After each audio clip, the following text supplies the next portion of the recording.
reinstated immediately. That is the most critical measure to save the lives of children. But equally what we need is for this aid blockade on humanitarian goods, fuel and cooking gas to be lifted, so that we can bring in life-saving assistance and distribute that to people who need it very, very much right now. Okay. And concerning the humanitarian situation, that you touched on it, but it's now been 3 weeks. I think today is exactly 3 weeks since all food, all fuel, all medicine has been, the Israelis have cut off all those supplies, electricity to Gaza. Tell us, how long have we got until whatever was brought in is going to run out, whatever was brought in during the ceasefire? It's hard to give you a precise time frame. Eventually, our stocks from UNICEF will deplete sooner or later, because during the ceasefire, we haven't been sitting on those materials. We haven't been stockpiling the aid that we have brought in. For 15 long months, for the 15 preceding months, children and their families have been without the very basics that they needed to survive. Aid has been coming in on a drip feed during those 15 months. And so the needs in Gaza have been skyrocketing, have been staggering. Families are in need of literally everything, from food and nutrition assistance to hygiene supplies, clean water, medical supplies, winter clothes, shelter, you name it. So the moment that we've been able to start bringing materials in, we've been, to the best of our ability, trying to distribute that to the most vulnerable children and their parents. So we don't have large stocks in our warehouses. Over the past couple of days, since March 18th, it's been a bit more challenging for us to distribute assistance due to the extreme insecurity. I'm here in the guest house in Al-Mawasi Rafah. We're unable to freely move around due to the insecurity. We've been undertaking critical missions. So for instance, today and over the previous days, we've been distributing medical equipment to hospitals in northern Gaza. Water trucking is ongoing, so we have trucks with water tanks who bring drinking water produced by desalination plants, small desalination plants, to families in need.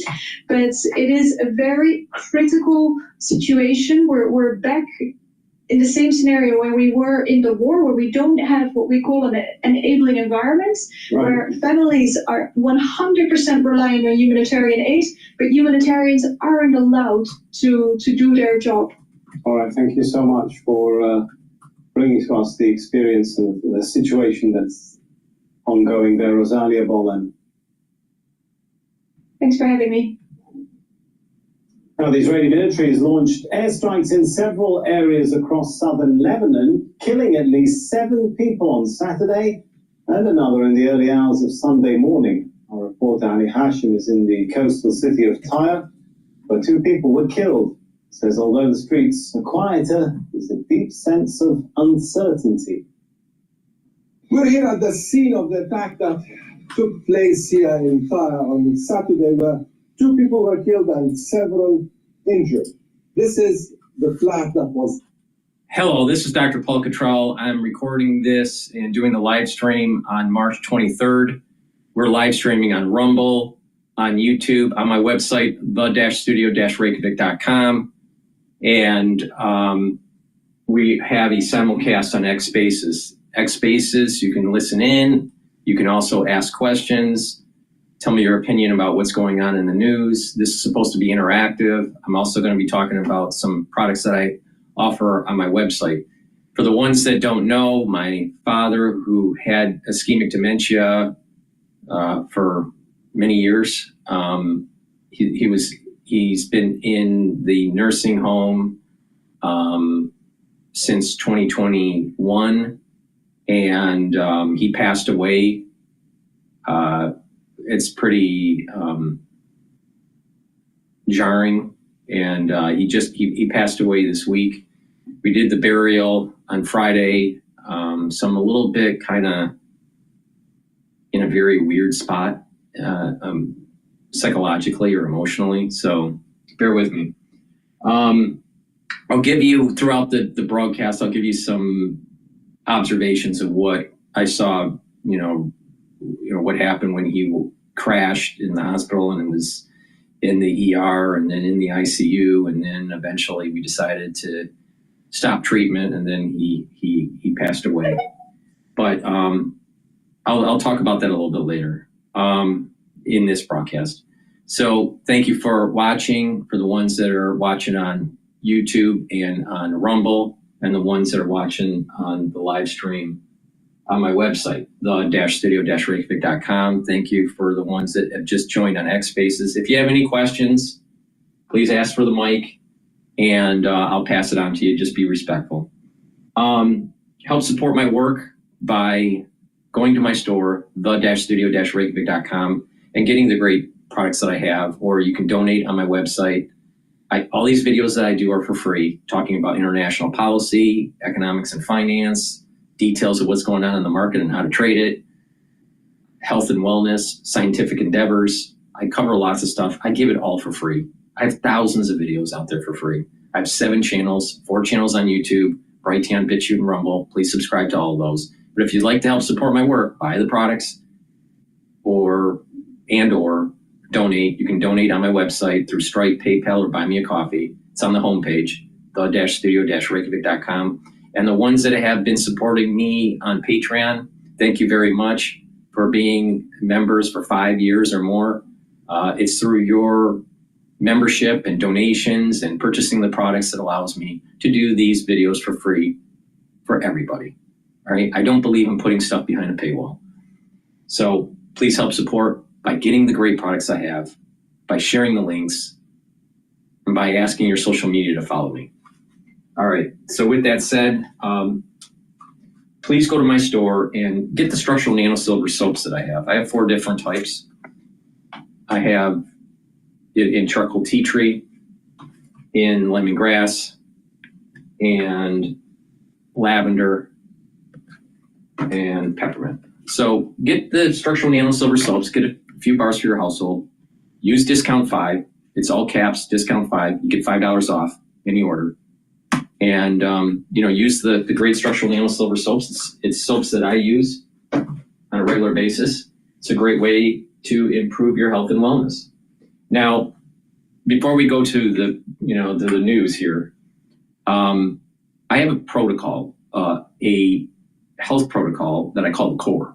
It has 4 pillars. All right. It's been tweaked over time. And that first pillar is the max 14 or the max 35 to help boost up your immune system.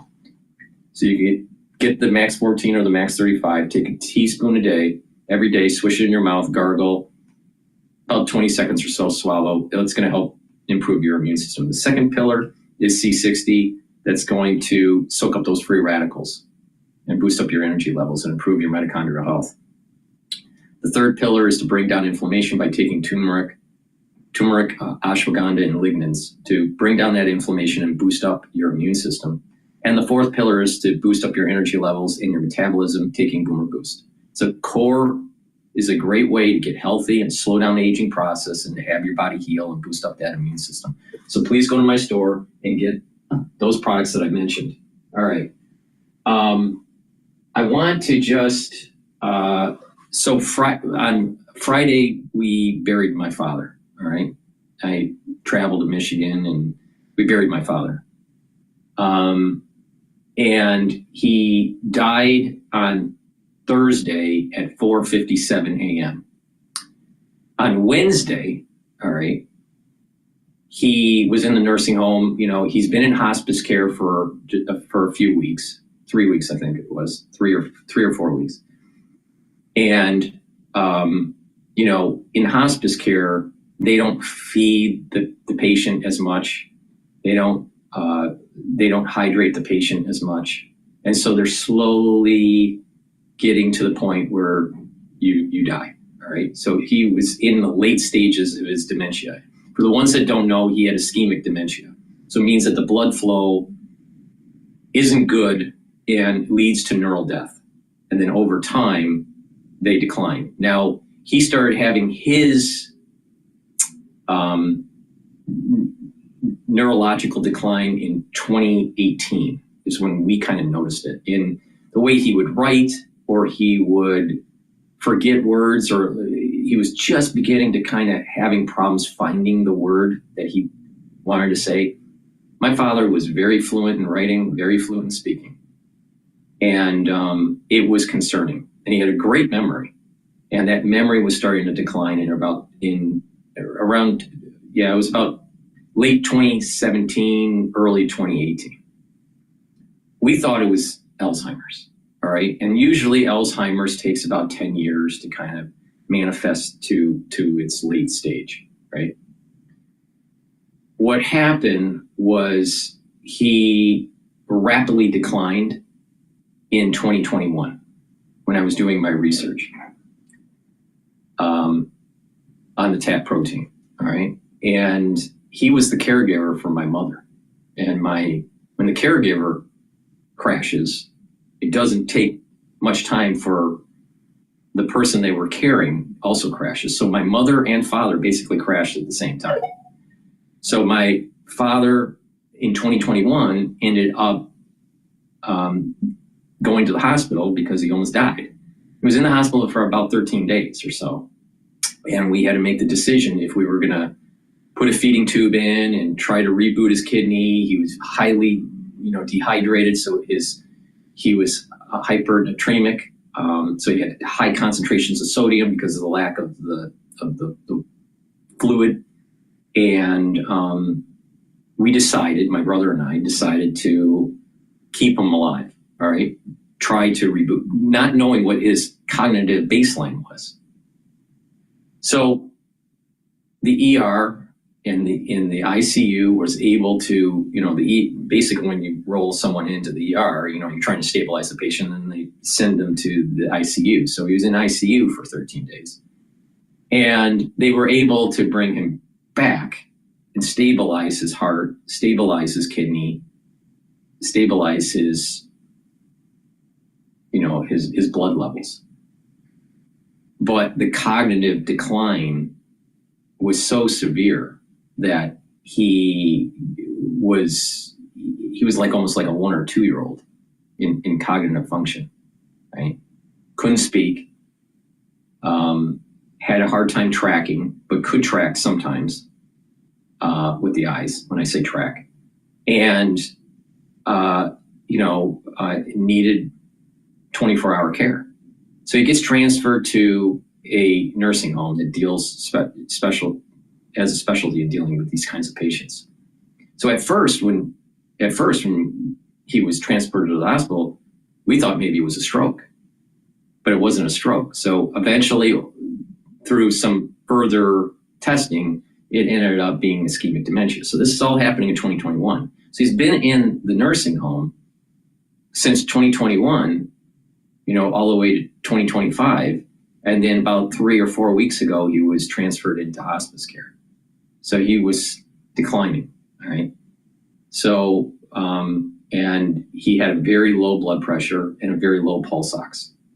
He ended up getting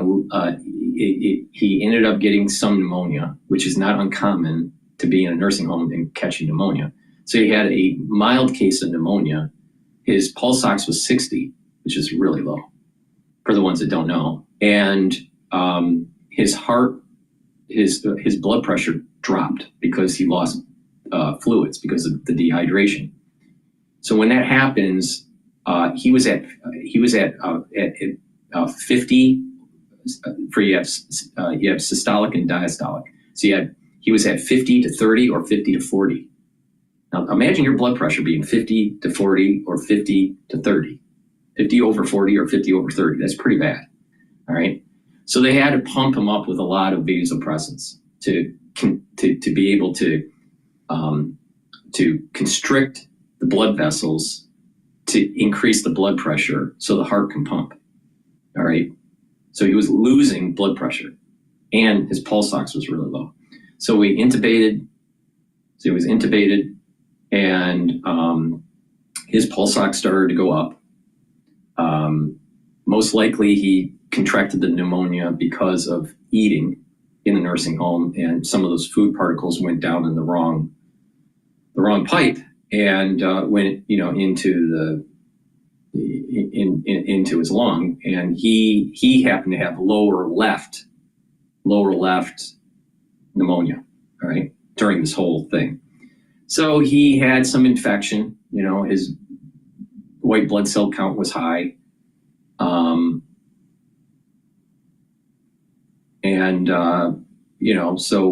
So they stabilize him in the ER. Okay, this is all on Wednesday. I was doing a show when my brother called, so I had to quickly end the show. And I thought at first my brother was in the hospital, but when I called him, when I ended the show and I called him, then I found out that it was Dad that was transferred to the hospital. So they stabilized him. This was all at around, I want to say 3 o'clock-ish. I don't know, it was around 3. So the ER wanted to know if we wanted to continue on with treatment. All right, so we wanted them to stabilize him, and we didn't know if it was because of the late stage of the dementia that caused him to crash, or if it was the pneumonia that caused him to crash.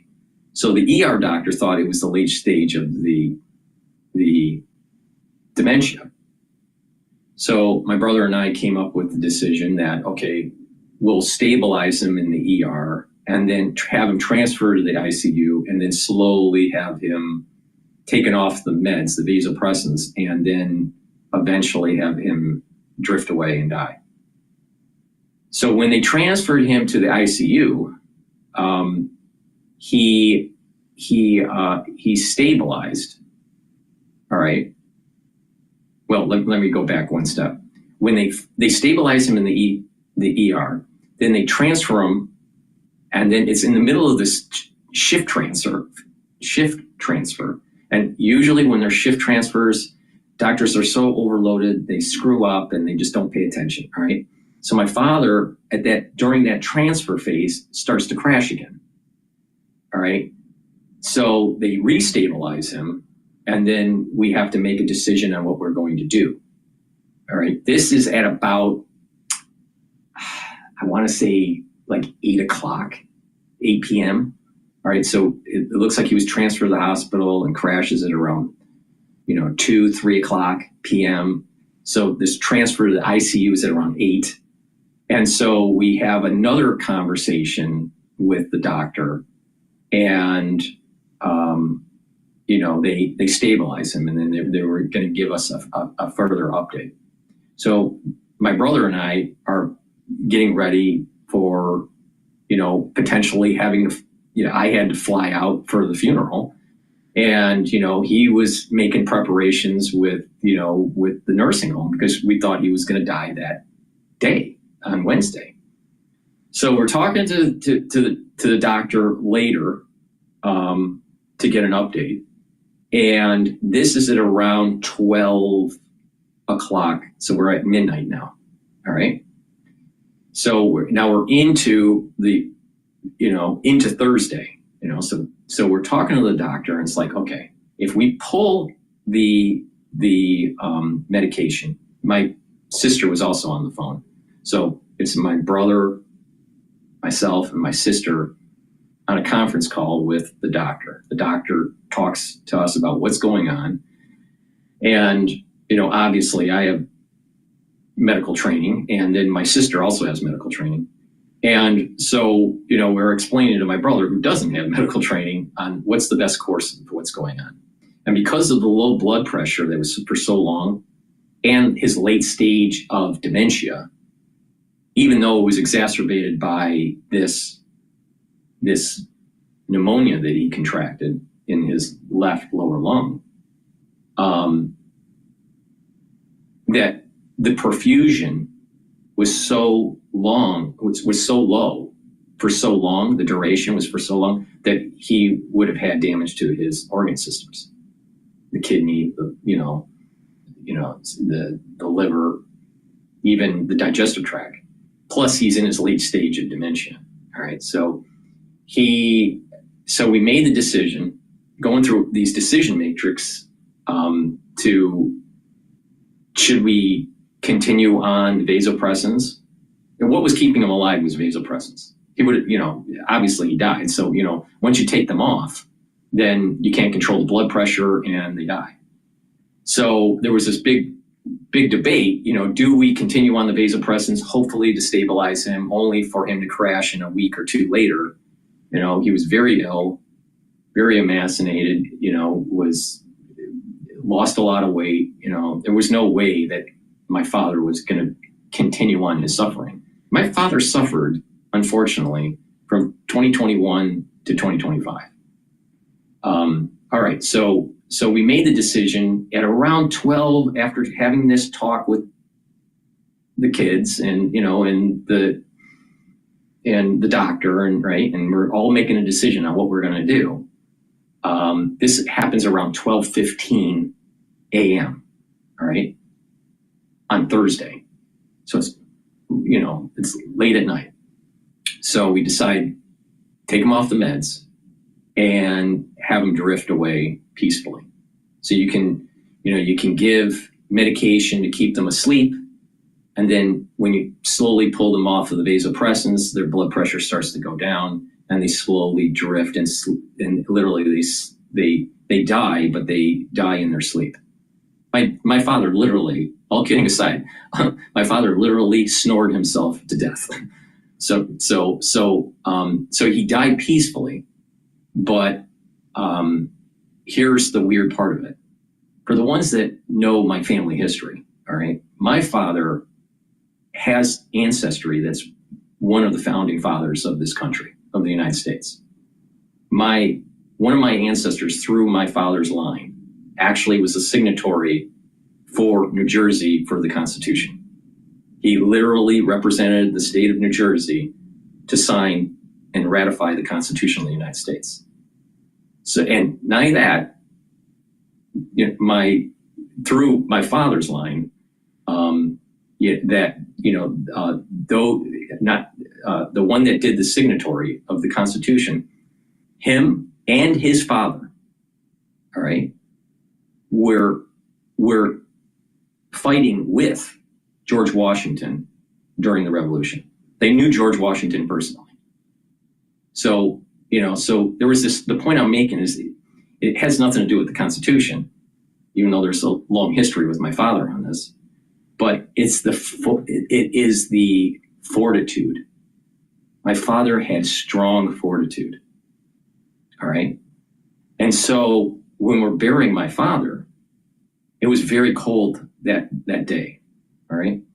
The service was at about 11 o'clock on Friday, 11 a.m. on Friday. Very cold. And with Jewish burials, you shovel the dirt by hand, all of it. So my body is very sore from shoveling the dirt. All right. My brother and I did the burial manually. All right. And so my body is just really sore from that, but it's a lot of dirt. It's amazing how much dirt is in a grave. But the point I'm making is that with the burial, it was cold. And those ancestors that I was talking about through my father's line, they were with George Washington at Valley Forge. It was cold then. It was way colder back in, during Valley Forge, when we almost lost the war for the Revolution, and a lot of people were deserting, but they were with him at Valley Forge. All right. So my father has a very unique set of history. Almost every single major war that the United States has fought, my father's family has been involved in it, going all the way to the founding of this nation. And not only that, the signator for the Constitution for New Jersey is my ancestor, coming from my father's line. So there's this fortitude. All right. So let's get back to him he's in the ICU, slowly dying. So when we made the decision on around at 12:15 and told the doctor that we want to stop the medications, the vasopressors, the doctor said, we asked him, when do you think he'll pass? He said, he's in such bad shape, he will probably pass in minutes to about an hour. Now it goes back to that fortitude that I was mentioning. My father, even being off vasopressors, did not want to die. And he stayed there from 12:15, but when they started pulling him off of the meds, it was around 12:30. So 12:30 all the way to 4:57 is when he died. Meanwhile, he should have died in minutes to an hour. So he should have died at 1:30 at max. He didn't. There was this fortitude, like he wanted to stay alive. It's really weird, right? So, but he was asleep, and he was on meds to, relieve any pain and keep him asleep. And he was literally, according to my brother, he was snoring.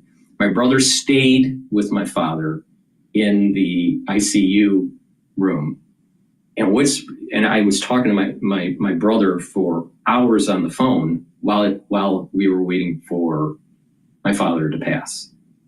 So I was talking with my brother from the moment he had to. What happens is that the next of kin go into the room, and then all the staff goes into the IC unit, and then you have to formally say what you want to do. And so I wasn't on the phone for that, but my brother formally said, okay, we want to stop the medication to allow him to naturally pass away. So they do that, right? You have to do this kind of formal thing in the ICU, okay? So he does that. Then so this is around 12:30 or so. And then I call my brother, and then he's sitting in a chair, my brother's sitting in a chair, and my father is on the bed. And, they're slowly pulling the meds off of him, right? And giving him painkillers. And so what happens is they stop the telemetry, all right? They stop the nursing station has the telemetry, the heartbeat, the blood pressure, right? But all those machines in the room are turned off, but the telemetry is still being at the nurse station. But these med machines, they have these beeps. And they if you aren't familiar, I'll explain it. So they have these beeps where it'll be like this. The room is silent, and they'll go beep, beep, beep, beep, beep, beep, beep, beep, beep. And it's doing that for hours as my dad is trying to die. All right. And so but the telemetry, is going to the nursing station, but you don't see it in the room. It's all kind of turned off. All right. So I'm talking to my brother from 12:45 or whatever, all the way to about 3:30, and he was still alive, but his blood pressure was pretty low. And when we were getting updates, while I was on the phone with my brother, while we were getting updates from the attending doctor in the ICU, he was saying, I'm surprised that he didn't die yet. And this goes back to that fortitude that I'm saying. And the ones that have been watching me on these shows for the last 5 years, when dealing with the crisis in 2020, you saw a fortitude that you don't see with other people. My soul root has strong fortitude. That comes from my father. You look at all these other celebrity docs on how they try to cover the crisis in 2020. Do they really have the fortitude that I had? Not even close. You know why? Because my ancestors were actually from Valley Forge. So the point here is that when you have offspring, your offspring has a connection to the history that they're from. All right. That doesn't mean all the offspring will, but many offspring will have similar characteristics that were very important for the survival of that genetic code. And I happen to have it. All right. So, okay. So with that said, so around 3:30 comes along, and I'm so I'm exhausted. So I told my brother that, okay, I'm going to get off the phone, and then give me a call when Dad passes. All right. So I wake up in the morning at around 7 and I didn't see any text or any call from my brother, thinking that maybe my father is still alive. Then I text my brother and I asked him what happened, and he said that he passed at 4:57. So he passed while I was asleep. My brother was with my father.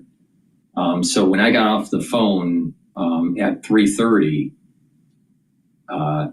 he died, an hour and a half later. But it was, he held on. What was strange was he held on. Typically, these patients don't hold on that long. They literally go in minutes. And he had a very low blood pressure. And, usually it's minutes or an hour, not hours of trying to hold on. But that's just part of the fortitude that he had in his soul. It goes all the way back to his great whatever, grandfather. But, and then, we had the burial. So he dies at 4:57 a.m. on Thursday. And then we already had a plot bought, and, the funeral arrangements were basically set when he was in the nursing home, but we had to activate the rabbi, and we had to, schedule for the actual timing for the burial at the cemetery and call the relatives. So we buried him at 11 o'clock a.m. on Friday. So it's been a very kind of like unsettling, kind of weird kind of feeling I'm in. It's almost like my foundation is gone. I feel like I'm on loose ground or on a sandy foundation. It's a strange feeling. I'm glad that my father is now at peace and he's no longer suffering, because he's been suffering for years, from 2021 to 2025. Dying from dementia is bad news. All right. And, he didn't recognize us. He didn't even know that his wife, our mother, passed away. He didn't know a lot, so hopefully, he's in a better place now. So at least the suffering's gone, but I still feel like this really weird feeling when both of your parents are gone, even though that you knew that it was going to happen, it's still a weird feeling. Now I'm the firstborn, so and I have a leadership personality. And so, trying to lead through this for the remaining surviving family is not easy. It's not easy. And you don't know.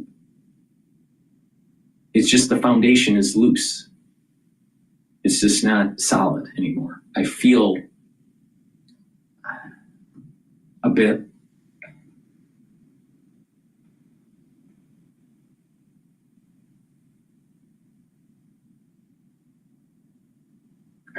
lost.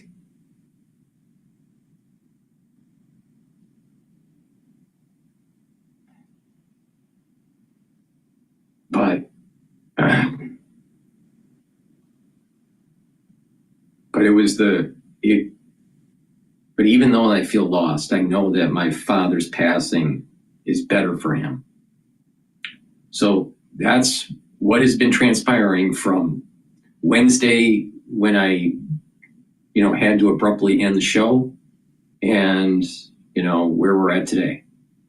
So it's a weird feeling, right? And I'm glad that he is now hopefully in a more peaceful place. What I was surprised at was how light he was. I helped carry the coffin for my father.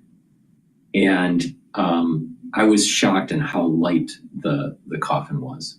Extremely light. So he lost a lot of weight.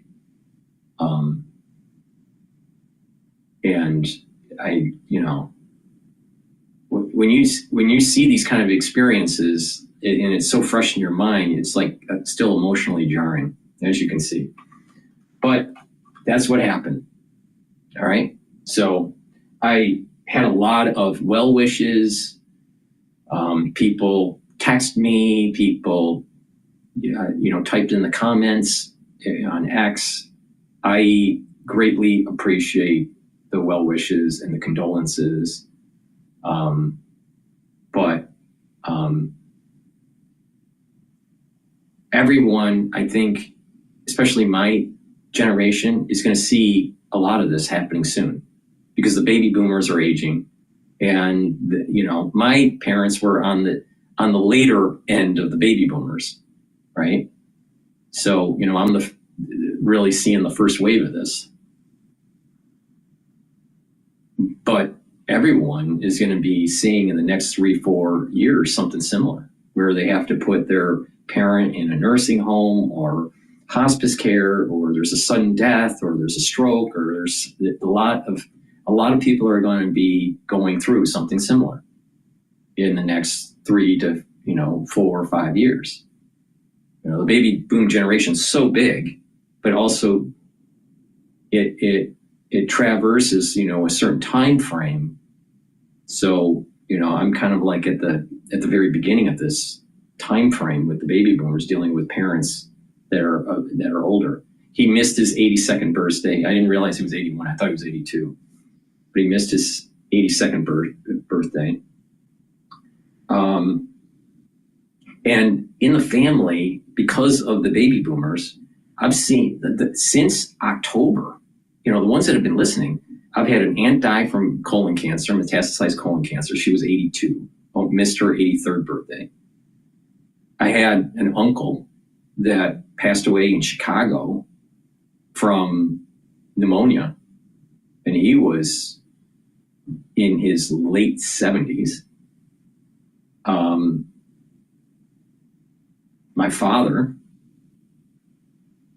and, you know, I potentially have another aunt that as I got older, I wasn't as close to, but we were close when we were younger. One of the relatives said that they might have passed away. So I might even have another aunt that I kind of lost contact to that might have passed away. But that hasn't been confirmed yet. But the point here is that a lot of people are going to see the baby boomers dying, you know. So if you have people in your family that are late 70s, early 80s, you're going to be experiencing something similar to what I have gone through. Now, some of them are, you know, maybe a little bit younger, in the early 70s, or maybe late 60s if you're a really young baby boomer. But you know, it's coming. It's coming. So if you're Gen X, you know, try to learn something from what I went through. You know, when you have a parent that's in an emergency situation, do you intubate? Do you not? Do you do the feeding tube? Do you not? You know, and sometimes, and everyone has to go through their own decision process. This is not easy, but sometimes it's just better to let them pass and not use extraordinary heroics to keep them alive. Because a lot of times you're just kicking the can down the road and the inevitable is going to happen.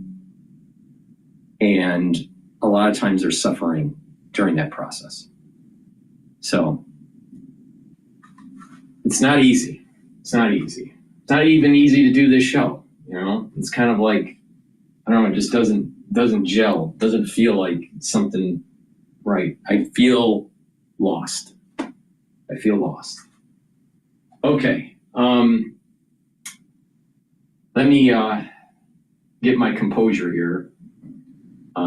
Why not? You know, get my composure by playing Times Radio about this is war between, it looks like Carney and Trump, you know, while I get my composure, drink some coffee, and But I appreciate everyone watching on Rumble, YouTube, and listening on X Spaces. If you would like to get the mic from X Spaces and ask a question or just give me your comments, please do. This is an interactive show, so let me just go to a video here and start covering the news here. All right. Let's talk about it. Or now, The administration is reportedly looking, for example, at rewriting decades-old agreements about water sharing in the Great Lakes, which we share with them. A lot of people say water is going to be the new war between states, and we happen to have a lot of it in Canada. I agree, and the isolationism that seems so in vogue it is going to come at, over time, enormous cost to America. The world has not changed profoundly since the last episode of US isolationism. The way the global economy now operates means that you just can't retreat to within your own borders. And the vacuum that is being created in international affairs by the withdrawal of USAID funding, the reduced US global military ambition beyond their efforts to contain China, all of that will be taken advantage of by Russia, China, and others who will seek to recast the global order in a way that is more beneficial to them and therefore at the expense of the US interest. I guess as much as people like me are gravely concerned around what US isolationism does for a new world order, it's worth qualifying to you as a Canadian that isolationism is not entirely isolated within the borders of the United States, and that the United States' near neighbors, particularly Mexico and Canada, are enjoying a very different relationship with Washington at the moment. What is Mark Carney, newly appointed, I think full of confidence and seeing an uptick in his popularity as a consequence of the way that he's approached this. What are US-Canada relations, and how sour can this all turn? Yeah, great question. Well, if I could start very quickly with a zooming out kind of answer to that, I think where things are heading right now is we seem to be speaking of a very transactional Mr. Trump to a kind of state of the world where things are going to be divided hemispherically. Mr. Trump focusing on North America mostly, giving free rein, and it seems we're headed that way, to Mr. Putin to have sway over this part of the world, and then Xi Jinping in China.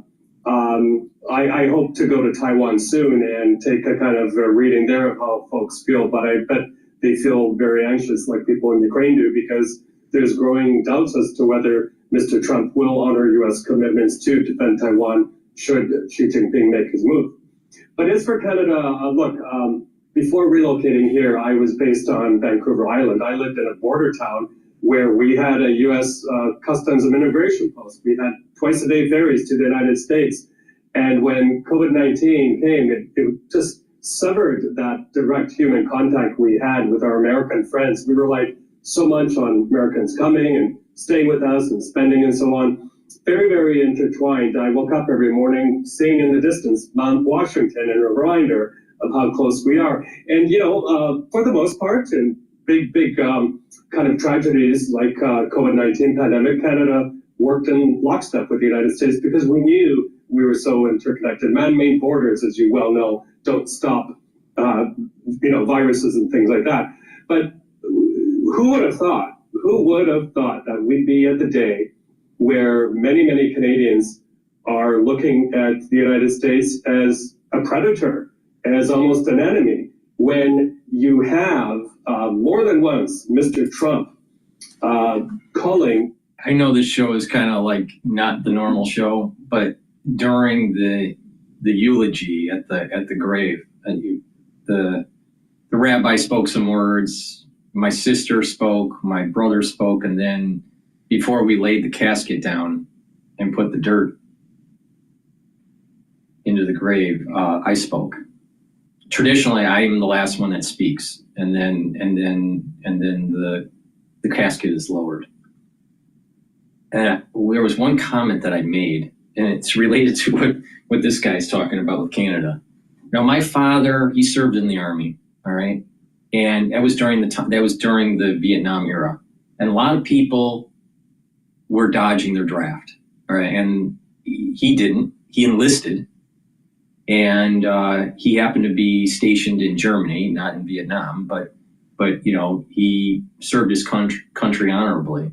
But there were many people in the United States that dodged the draft for Vietnam during the Vietnam era, and they went to Canada.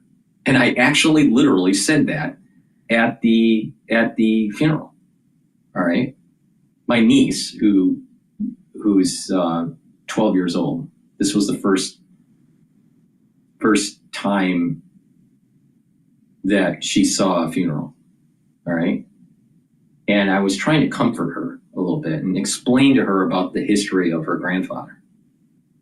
And I made that statement that there were people during the Vietnam era that dodged their draft and didn't serve their country honorably and went to Canada to flee. Now, if you remember, I believe it was under the Reagan administration, there was an amnesty for individuals that went to Canada that fled the United States. There was amnesty. I believe it was under the Reagan administration. But the point here is that there were many people that fled to Canada. So there is a population within Canada that still used to have Americans that fled the United States because they didn't want to serve their country. Even though they are against the war, you can be against the war, but you can still serve your country. I mean, if there is a draft, you should be serving, period. You know, but they dodged it. Now, other people may have a different opinion on this. But, you know, serving your country honorably and not dodging your responsibilities is part of these pillars that I talk about in society, about God, country, and family. When you take shortcuts with God, all right, and you don't have an affinity towards, you know, some sort of ethics within religion, all right, you got a problem in society. If you cut corners and don't have an affinity for your country, then the society starts to devolve. And the same thing with family. If you don't have strong family bonds, if you don't have a strong family unit within society, then where are the children going to get their ethics? And then you have a lawlessness. So, you know, I tangentially said something similar at the gravesite, where, you know, people dodged their responsibility for their country during the Vietnam era, while my dad has not. Nor did my, you know, great grandfather that was in the Civil War. You know, he didn't dodge his responsibility to fight the Confederates. You know, because he was he was with General Grant in the Union. And then, you know, go even farther back, and it goes all the way back to George Washington, and, you know, the commanders at Valley Forge. You know, it takes fortitude. It takes the idea of responsibility. And, you know, some people would put this in the context of manhood or whatever, but it's more than that. You know, there's a certain sense of responsibility, and you have to meet those responsibilities. And when you have a society that isn't willing to meet those responsibilities, either at a spiritual level, at a countrywide level, or at a family level, then the society devolves. It's very simple. It's very, very simple. You know, so I just, you know, there's a sense of fortitude there. You know, can you imagine being at Valley Forge, where people wanted to desert, right, and go back home and not fight the war for the revolution? We would have lost. Our country would still be part of, I don't know, the UK, right? we'd have been like Canada, right? So you know, we wouldn't be this beacon of hope for the world. Now, we have our problems for sure, but we also have a bright future if we use it wisely, our resources and our blessing wisely.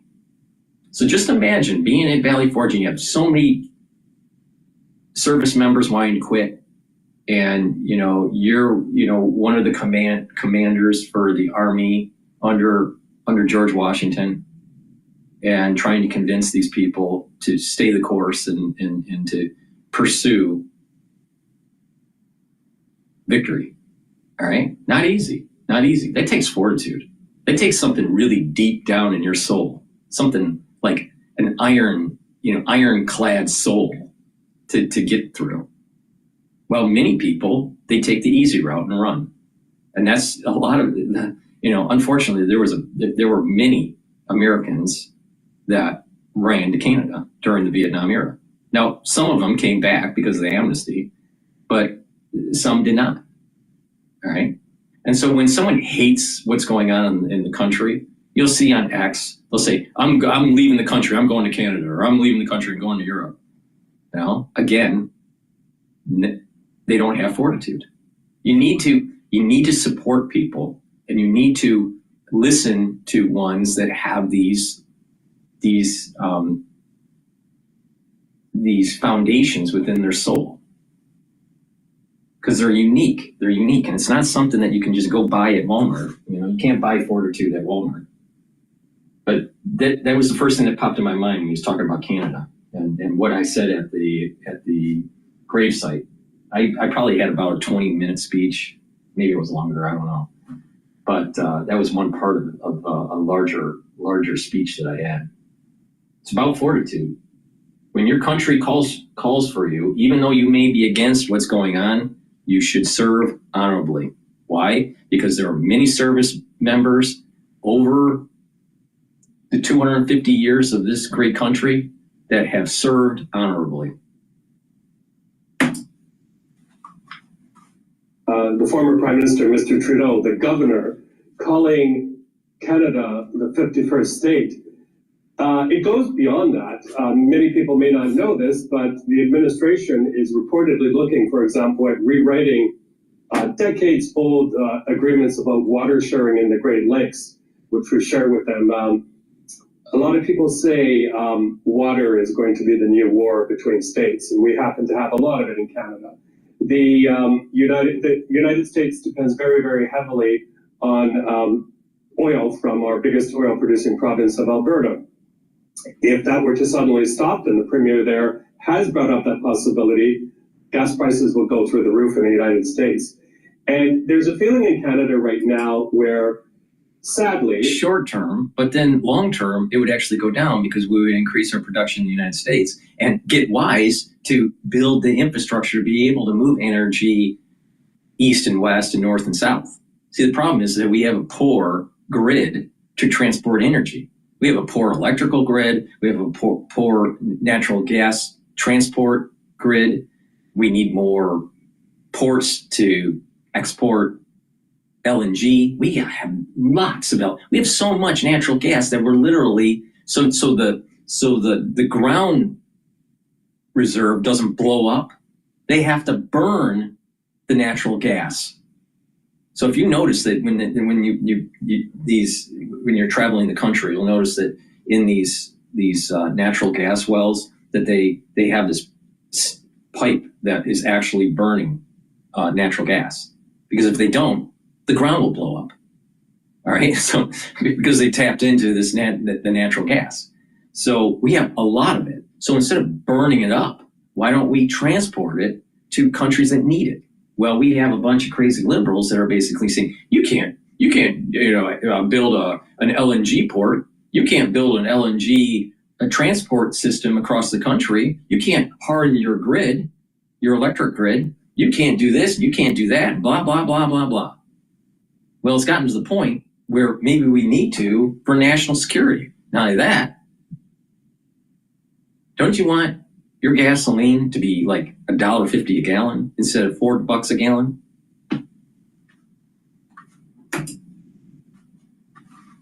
And we all have very, very strong ties, especially human ties with the United States, that the only way the Trump administration is going to get the message is by inflicting pain on them.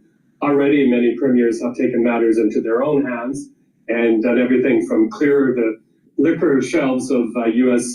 booze to Doug Ford in Ontario threatening to slap tariffs on electricity exports or cutting it off altogether, putting millions of Americans potentially, if not in the darkness, with higher utility bills. But already this is having an effect on Americans, and I think we're going to be headed to a point in the not too distant future where Mr. Trump and his MAGA team is going to face a very big backlash. For Mr. Carney, we should remind people he was sworn in as prime minister. He's not elected. He's kind of an interim prime minister, expected to call an election this weekend, which will take place in April. But yeah, Mr. Trump's digs at Canada and at the former prime minister have given the ruling Liberal Party, of which Mr. Carney is part of, a huge lift. They were very, very much down in the polls. We're now seeing that a lot of that had to do with Mr. Trudeau, not necessarily with the party. But it now looks like they could squeak through with at least a minority government. And we are looking, most Canadians feel we are looking at a scenario where we will be in this for the long term, as long as Mr. Trump is in power, because many of us feel there's no one going back on what you just did, especially with tariffs and sinking our Canadian dollar, that Mr. Carney appears best equipped as a former... But the thing is that the trade wasn't reciprocal. They have tariffs on their goods where it prevents the United States to be able to sell in their country. Not only that, they have tariffs on our goods to be able to protect their industries and create a labor arbitrage where manufacturing is cheaper in Canada than in the United States. So the best way to deal with this is, well, if you're going to tax us, why don't we tax you? And then they go, well, you're taxing us, but you started it. Canada started this. It wasn't the United States that started this. We just had administration after administration after administration not willing to do anything about it. But who actually, started this? Well, if you get to the root cause, it's their tariffs on our goods. Now, if they stop their tariffs on our goods, there's no problem. So if you're trying to neutralize their tariff by increasing tariffs on them and just have a tariff war and it just escalates, they're not paying attention to the root cause. The root cause was the Canadians.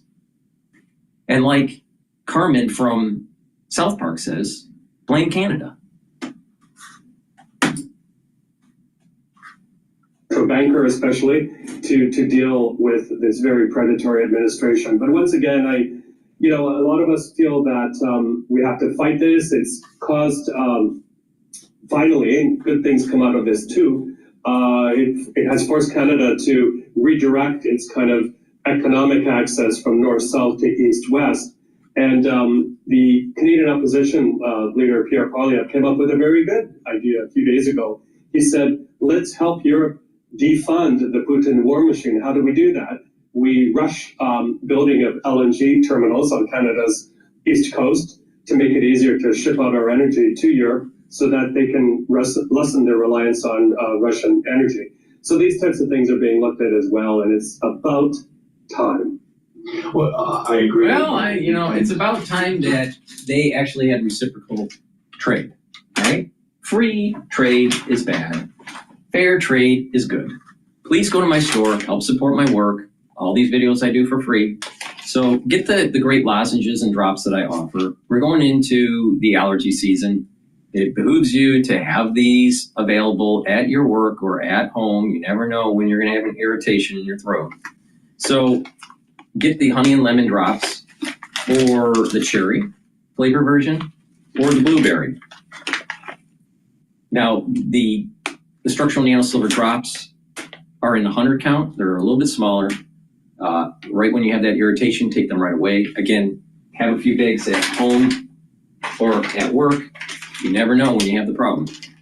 And I also have the lozenges, which are a little larger, and a 21 count for each bag. And you can get it in elderberry zinc and in manuka honey. All right, very high quality lozenges and drops. Use discount 5. You get $5 off any order. So please help support my work. All right, and your health. All right, it's a win-win situation. I've partnered up with Rainbow Herbals, and we've created these deodorants that are dual purpose. It's for males and females. You can get the deodorant in peppermint, lavender, and tea tree, or in citrus. Now, these deodorants you use every day, and obviously you're using it as a deodorant, but they also help to detoxify your body. Why? Because they're made from essential oils from the Himalayas, extremely high quality ingredients. All right, no artificial stuff in this. There's no aluminum, no baking soda. It's made from essential oils from the Himalayas. You're not going to be able to get a better deodorant bar that you buy. All right, so please go to my store, get this for males and females for your household. Get a few bars for your household. Help support my work, help support your health. Again, it's dual purpose. Use it as a deodorant, and it helps to detoxify your body. Use discount 5 and get $5 off any order. All right, and multivitamin is really important as a foundation for your health protocol. This multivitamin that I sell on my store, the-studio-reykjavik.com, is easy to digest. All right, it's very important to take a multivitamin. All right. Now, multivitamins and minerals are cofactors for enzymatic activity. Very important for those enzymes to perform what they need to do in your cells. So if you're not taking a multivitamin, you're not getting higher concentrations of certain vitamins, you're not going to have the cellular processes working as well, especially if you are on the goal of healing your body or slowing down the aging process. So someone might go, well, I could just eat a bunch of carrots, for vitamin A. Well, guess what? You can't eat enough vitamin A, carrots, to get the vitamin A that you need to help with your eyesight. So eating carrots is good. Eating more vegetables, great. But to say that only vegetables, you're not understanding the whole principle of anti-aging and giving over concentrations to be able to help heal the body. All right. I've never seen someone anti-age by eating only organic vegetables. Actually, I've seen a lot of people age faster because they ate too many vegetables, because they're exposed to pesticides more often. They're not cleaning it properly. Maybe they're ingesting bugs with leafy vegetables if they're not soaking the vegetables properly. So you may get a vector from an insect, a small insect that you don't even realize. So there are lots of little things that people don't pay attention, that if they are just a vegetarian and they're eating organic, that is great. Wrong. Could it help? Yes. But is it really have the same efficacy with an anti-aging protocol? Not even close. Not even close. So please go to my store, the-studio-reykjavik.com, get the multivitamin, get those concentrations higher so you have proper enzymatic activity. And when you have proper enzymatic activity, your cells and tissues are going to perform better. So use discount 5 on any order and get $5 off. All right, let's continue on with Times Radio, and then we'll shift over to some of the other breaking news, or some of the news that I haven't covered since the funeral. Is a sovereign nation, a G7 nation in its own right, and has every right to chart its own course. And I think that what the Canadian government, the EU Commission, and others who are faced with these tariffs are doing in saying we will respond in kind and impose equal pain on the US economy as you impose on ours. It is the only way. Hey, think about this. We're going to give you equal pain because we've been playing labor arbitrage and benefiting from it for decades. And you got a president in the Oval Office, aka Donald Trump, that wants to make it fair trade, not free trade. So you're causing pain on us now. So we're going to issue pain on you, even though if you go to the root cause of the situation, it was because of their high tariffs. It's not the US's high tariffs that started this. See what it is? The globalists just want status quo. And Trump is basically saying status quo is over.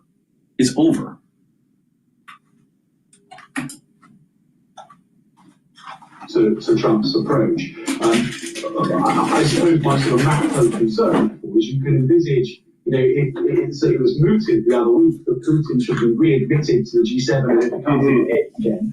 And you end up in a situation where you've got within the G8 somebody with whom a Western ally is at war with, China, who has threatened trade war on the United States, and the rest of the G7 who are in a de facto trade war with the United States already. And that grouping that has underpinned the global. But the globalist was using labor arbitrage to make money. And you think the middle class was going to get that money? Of course not. It was the multinational corporations and the shareholders that made the money. Meanwhile, the middle class was able to buy cheaper spatulas at Walmart, but their manufacturing base in the United States was gutted and shipped over to Canada and China and Mexico, even Vietnam. For so long, ends up being really fractious and divided and not therefore in any position to solve the world's problems unless they're all able to meet at these these summits and deal with issues like climate change or the evolution of AI, whilst pretending that they're not all scrapping with each other over. So that feels fanciful to me. It all feels very dangerous, very combustible. Yeah. And of course, the person who succeeds Putin, because his narrative all along has been that there should be a return to a global order in which might is right, and everybody just looks after their naked national interests. Right, like tantrum diplomacy.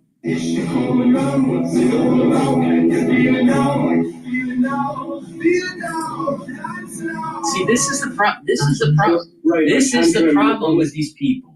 All right? If you really just listen to what he just said, even though they threw a commercial right after that, let's just repeat just slightly what he said. Now, pay attention. Now, what's the main theme of this video? It's about the tariffs that the Canadians are whining about that we're imposing because of unfair tariff practices from Canada. That, just keep that in mind. All right. So let's replay what he just said. It's talking about fanciful to me. It all feels very dangerous, very combustible. Yeah. And of course, the person who succeeds Putin, because his narrative all along has been that there should be a return to a global order in which might is right, and everybody just looks after their naked national interests. Right, like tantrum diplomacy. That everyone just worries about their naked national interests. Isn't that kind of the problem that we have with this tariff issue with Canada? Canada's saying, we're just trying to protect our industries. We're just trying to be able to support our, liberal policies by selling goods to the United States. Because if we don't sell goods to the United States, our liberal policies we can't afford, and then our whole system, our crazy government system crashes.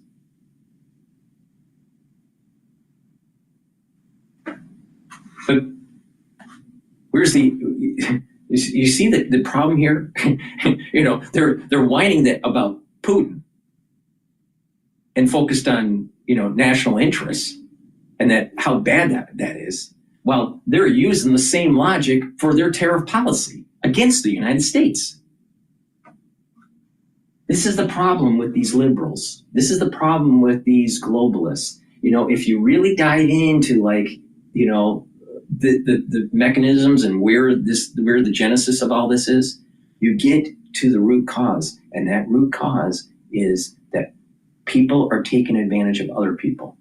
Another case in point, look at illegal immigration. Illegal aliens come to the United States. You have economists coming from Ivy League schools that are professors from Ivy League schools saying it's going to help the GDP if we have these illegal aliens in our country, because they're doing jobs at a lower cost or doing jobs that people don't want. Meanwhile, you have a big part of a section of the society that are in high school or in college that can't find jobs to help them pay for their education.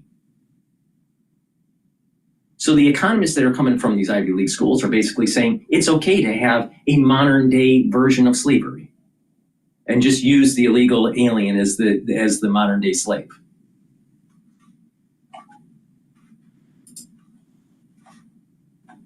op-ed for CNN. Even under Trump, we saw a lot of that gunboat tantrum diplomacy, but also the Chinese as well. We have to remember. I remember in summits, for example, in Papua New Guinea, where they tried to really strong arm their way to get statements aligned with their thinking. I think a lot of these summits have become almost anachronisms because the only way it seems to me that they can get any sort of statement together through the work of their Sherpas is to water things down where they have very little meaning. And again, going back to the United States, when in that recent UN resolution and in the Security Council on the third anniversary of the war in Ukraine, where you had the United States watering resolutions down, voting with thug regimes, this is a day we thought that would never come. What the heck is going on there?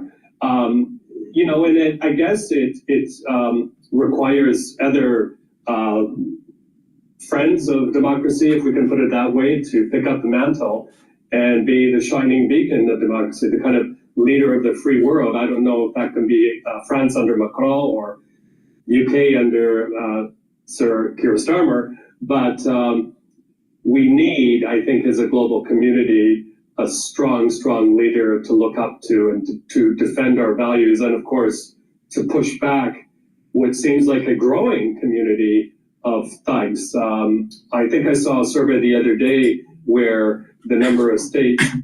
So the expansion of NATO wasn't thuggery post the Berlin Wall falling. NATO expansion is thuggery. Get real.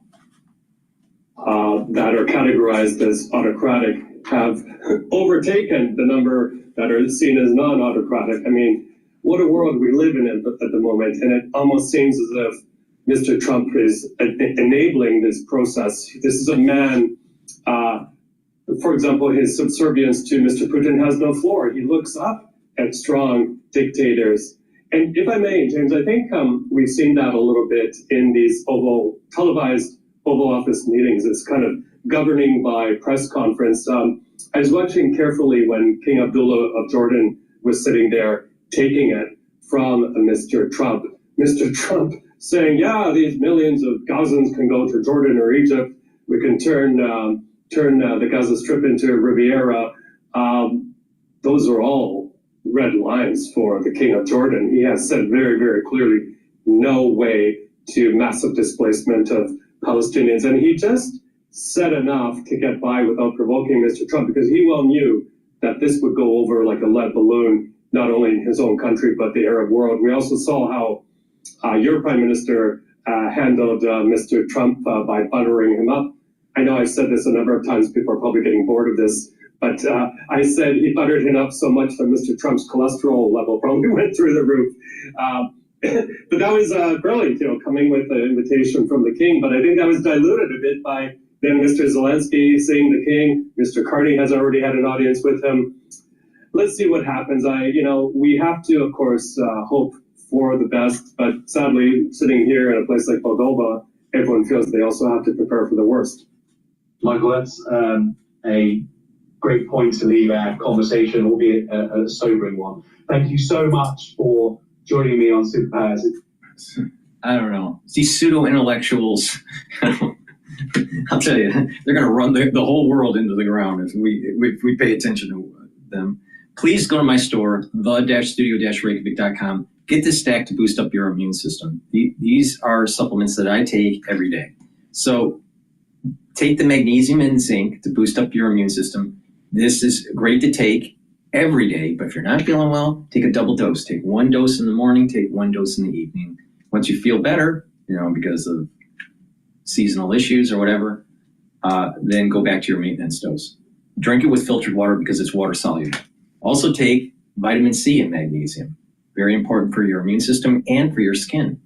So if you're not feeling well, again, take a double dose, drink it with filtered water. You can stack this. This is a great stack.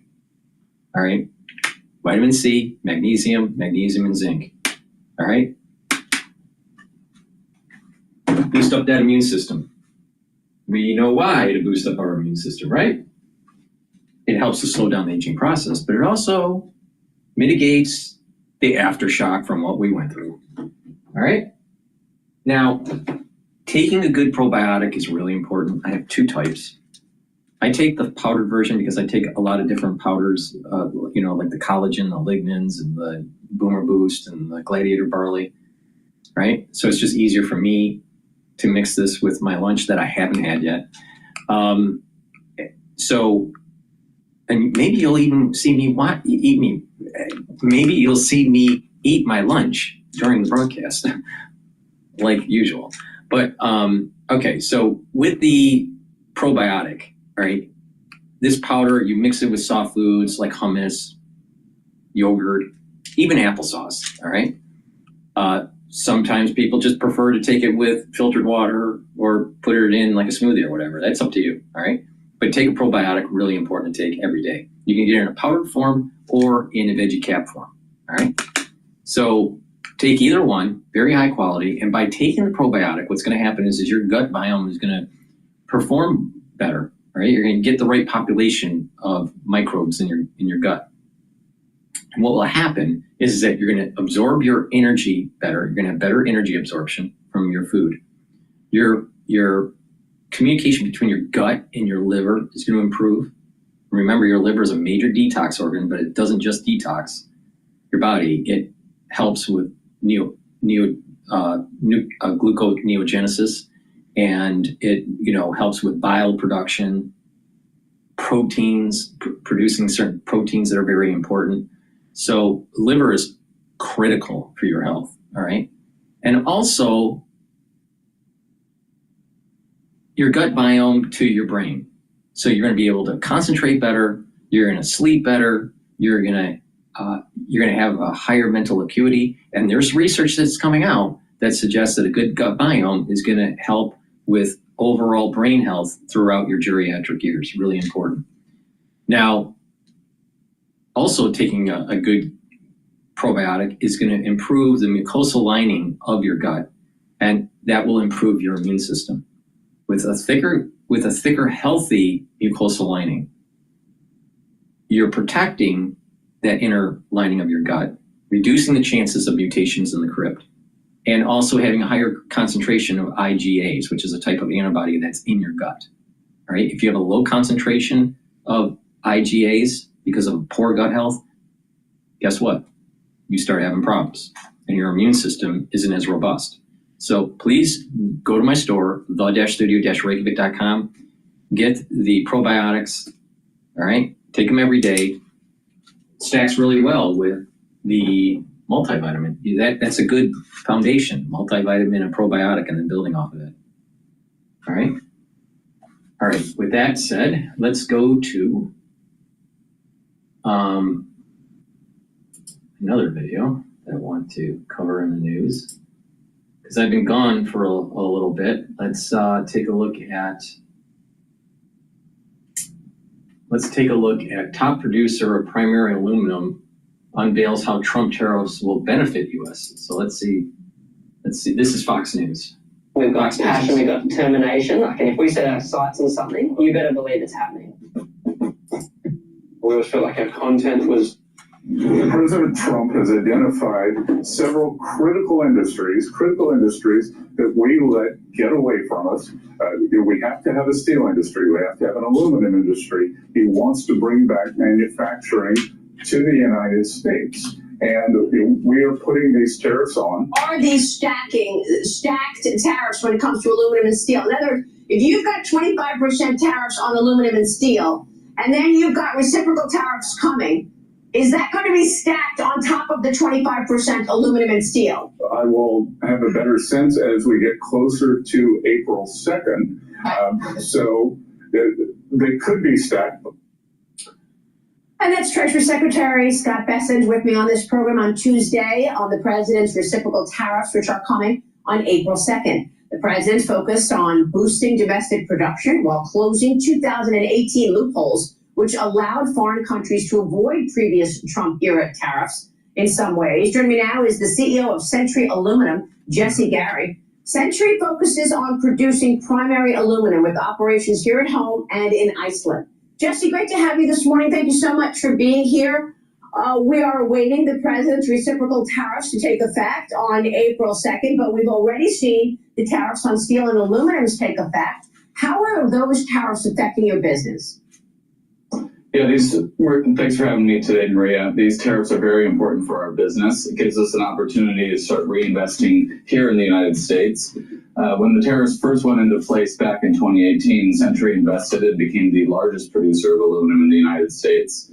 And these actions this year from the president will allow us to start reinvesting again. And we've announced that we're going to build the first new aluminum smelter to be built in the United States in 45 years. Well, this is huge news, Jesse, okay? All we hear about are the globalists upset about these tariffs. And when you look at your company, such an important aluminum company, you actually, as a result of these tariffs, have been able to build your smelter, and you're going to be investing in America for the first time in 50 years. Tell us about the impact of that smelter. How many jobs do you expect that would create?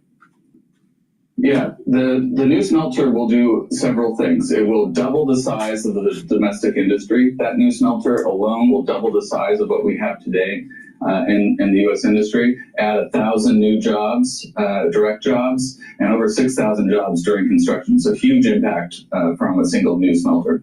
And, we talk about the economic impact of these tariffs, but there's also a national security impact as a result of what we're seeing out there. Give us your sense on the national security as well as economic security impact here of these tariffs. Well, I think you had Secretary Vicente on in the lead up here, and you heard him speak about the importance of the steel industry, the importance of the aluminum industry. And it's true, you can't build a fighter jet without aluminum. You can't build an automobile without aluminum. You can't transmit electricity on our grid without aluminum. It's truly fundamental to everyday American life. And what's happened over time is, as some of these policies have been put in place, some of these free trade agreements, adding China to the WTO, you've created an environment where manufacturing has been incentivized to leave the U.S., and these critical industries that enable us to produce what we need for modern American life have left. And what the new tariffs will allow is for us to start reinvesting, bringing these industries back to the U.S., and also importantly, bringing these jobs back to the U.S., creating these jobs that create a middle-class lifestyle here in the U.S. Now, see, this is really important, and this is why I constantly mention the national security issues around this, because I believe President Trump is looking at most issues in front of him through a national security lens. And he is not going to allow America to be vulnerable to China when it comes to prescription drugs, or to Taiwan when it comes to advanced semiconductor chips, or to any other country when it comes to aluminum. And you just told us that you're building America's first new aluminum smelter in 50 years. The state-of-the-art equipment will generate jobs. It will help bring investment into American manufacturing. But Jesse, tell me what happened when other countries were dumping cheap aluminum and steel into America, what that did to your business. Absolutely. And you mentioned China, Maria, and for sure they've been the largest perpetrator of this sort of dumping. But what also happens is when other countries are exempted from the tariff regime, you get two things. One, China will reroute their aluminum through those countries, maybe transform it into those countries and then send it into the U.S. Or you actually incentivize new aluminum production to be built in those exempted countries. So what happened back following 2018 was, as other countries were exempted from the tariff program, you actually started to see aluminum production increase in those exempted countries rather than here at home. So what's really important about this time around is the administration and the president has been quite clear. There'll be no exemptions and no exceptions to the program. What do you think this is going to mean? I'm sorry, pardon me. What do you think this is going to mean for pricing of aluminum, Jesse? What are you expecting in terms of prices? We don't expect that it'll have a material impact on pricing at all. In fact, if you go back to 2018 and look at what happened, we didn't see any inflationary impact from the steel and aluminum tariffs. There have been a number of econometric studies that have been done following those tariffs, and they showed no impact. In fact, what you saw instead was investment here at home, new jobs here at home, and increase in production here at home. And that's, I think, exactly what the administration wants, and it's also exactly what Century stands ready to provide. So why do you think there's such hysteria over a president? And not only do we need aluminum and steel manufacturing in the United States, we need to have more shipbuilding in the United States. You need ships to transfer goods across the world, right? Why aren't we, the United States, the biggest manufacturing of ships in the world? Why? Lots of jobs, but instead that's been, that capability has been shipped overseas. Trump's tariffs then. Well, I think this has just been a talking point that we've seen time and time again. I think people have forgotten about the importance of American manufacturing. But I can tell you that when you look at the towns, if you take a trip down the Ohio River, for example, and look at some of those towns that have been hollowed out by these policies over the past 25 years, those people are very much in favor of these tariffs. Those people are very much in favor of bringing back American jobs. And again, I think these tariffs will allow U.S. manufacturing to come back, for those towns to be rebuilt, for those jobs to be recreated, and for those communities to really benefit. And these are long-term projects that you're talking about. For example, when you begin the production on this new smelter, how long will that take? I mean, what kind of a multi-year investment is this, Jesse? Yeah, so we're going as fast as we can to get that new smelter built, but that new smelter will operate for at least 50 years. And so as it's put into these communities, what it does is it creates a new supply chain, a new cluster, if you will, of business development to be built around the smelter. So we'll build a smelter, and our customers will come and build around us with downstream products that will go into automobiles, that will go into building and construction, and they'll create jobs on top of our jobs. And what you get is this multiplier effect where the 1,000 jobs we'll create at our smelter will result in 5 times, 10 times the amount of jobs once it multiplies through the downstream applications of aluminum. And those are high-paying jobs. Absolutely. The average wage and benefit package in our smelter will be about $140,000 per year. Yeah. So these are jobs you can build a family around. Literally, we have generations of employees that have grown up in the smelter. Okay. Their dad worked in the smelter, they worked in the smelter, and their daughters work in the smelter. Wow, I love that. Jesse, you are an important voice to be heard right now. Well, America needs to build back. All right. Let's play Cash Jordan. On my show, we kind of play different podcasters too, not just the news networks. And Cash Jordan is a go-to for this illegal immigration. So he released a video about 3 hours ago. So let's take a look at that. It's all right. The reasons behind hate, stupid.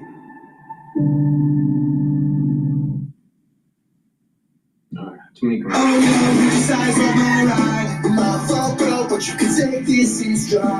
Too many commercials. And this commercial, it has the soundtrack of almost like a Blink-182. All right, here we go. Down on illegal immigration by land, but also by sea. Cutters, aircraft, and specialized forces are being deployed to key areas, including Florida's coast, Hawaii, Alaska. So as America locks down its southern border, those wishing to enter the country illegally need another option. And with almost 95,000 miles of shoreline, the U.S. maritime border looks like the best option for gangs and smugglers bringing people here against the law. But there's a problem, because while the greatest military in the world is locking down our land borders, the same thing's happening out at sea. And those attempting to come over that way now get caught and deported almost immediately after they set sail. In the air and on the water, we spent the day with the Coast Guard as they patrolled the U.S.-Mexico border, the area of operation fast. Right there, you get it. The border wall between the U.S. and Mexico is the most dangerous place to cross from Mexico to the U.S. and over the ocean. What you're seeing here is video. This is the Coast Guard apprehending a vessel. This is part of the Trump administration's crackdown on illegal immigrants.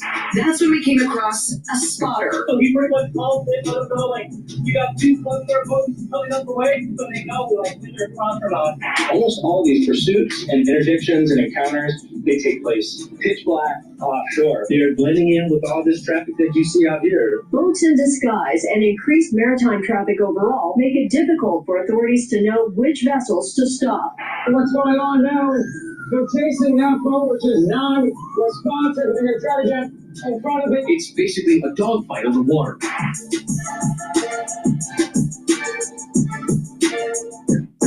So illegal water crossings have a higher chance of being successful, but also involve a higher level of risk. And what nobody's talking about is the reason these are still happening is because no matter how much you lock down America's physical borders, the maritime borders are always going to remain open to an extent, which means the gangs making billions bringing... Wait a minute, wait. What's wrong with the audio? The American dream. There we go. Oftentimes working in an exploitive situation to pay back smuggling fees, which are now in the tens of thousands of dollars. But with the U.S. coastline now being relentlessly monitored both by sea and by air, those who wish to come across that way, well, the fees for that might get even higher. However, the country's coastline is so vast, and there's no way our military can cover entire swaths of the Pacific and Atlantic Oceans at once. And just as our maritime border enforcement includes gathering intelligence and spying on these trafficking gangs before they leave port in their home countries, these smugglers are doing the exact same thing, watching our ships and patrol aircraft to find whatever holes they can in our ever-growing web that's designed to stop them. And that brings us to the real reason why this naval battle over America's coastline may go on for quite a while. People still want to come to America, and this might be their last chance to do it illegally. Plus, these gangs are perfectly happy using this opportunity to flood our country with devastating illegal products that also make them money, while wreaking havoc on our progressive inner cities, which have decriminalized the usage of such things in public. But many of these cities also have sanctuary laws that hide unlawful residents from the federal government, allowing them to live as part of a growing criminal underworld if they're willing to risk their lives to come here like this.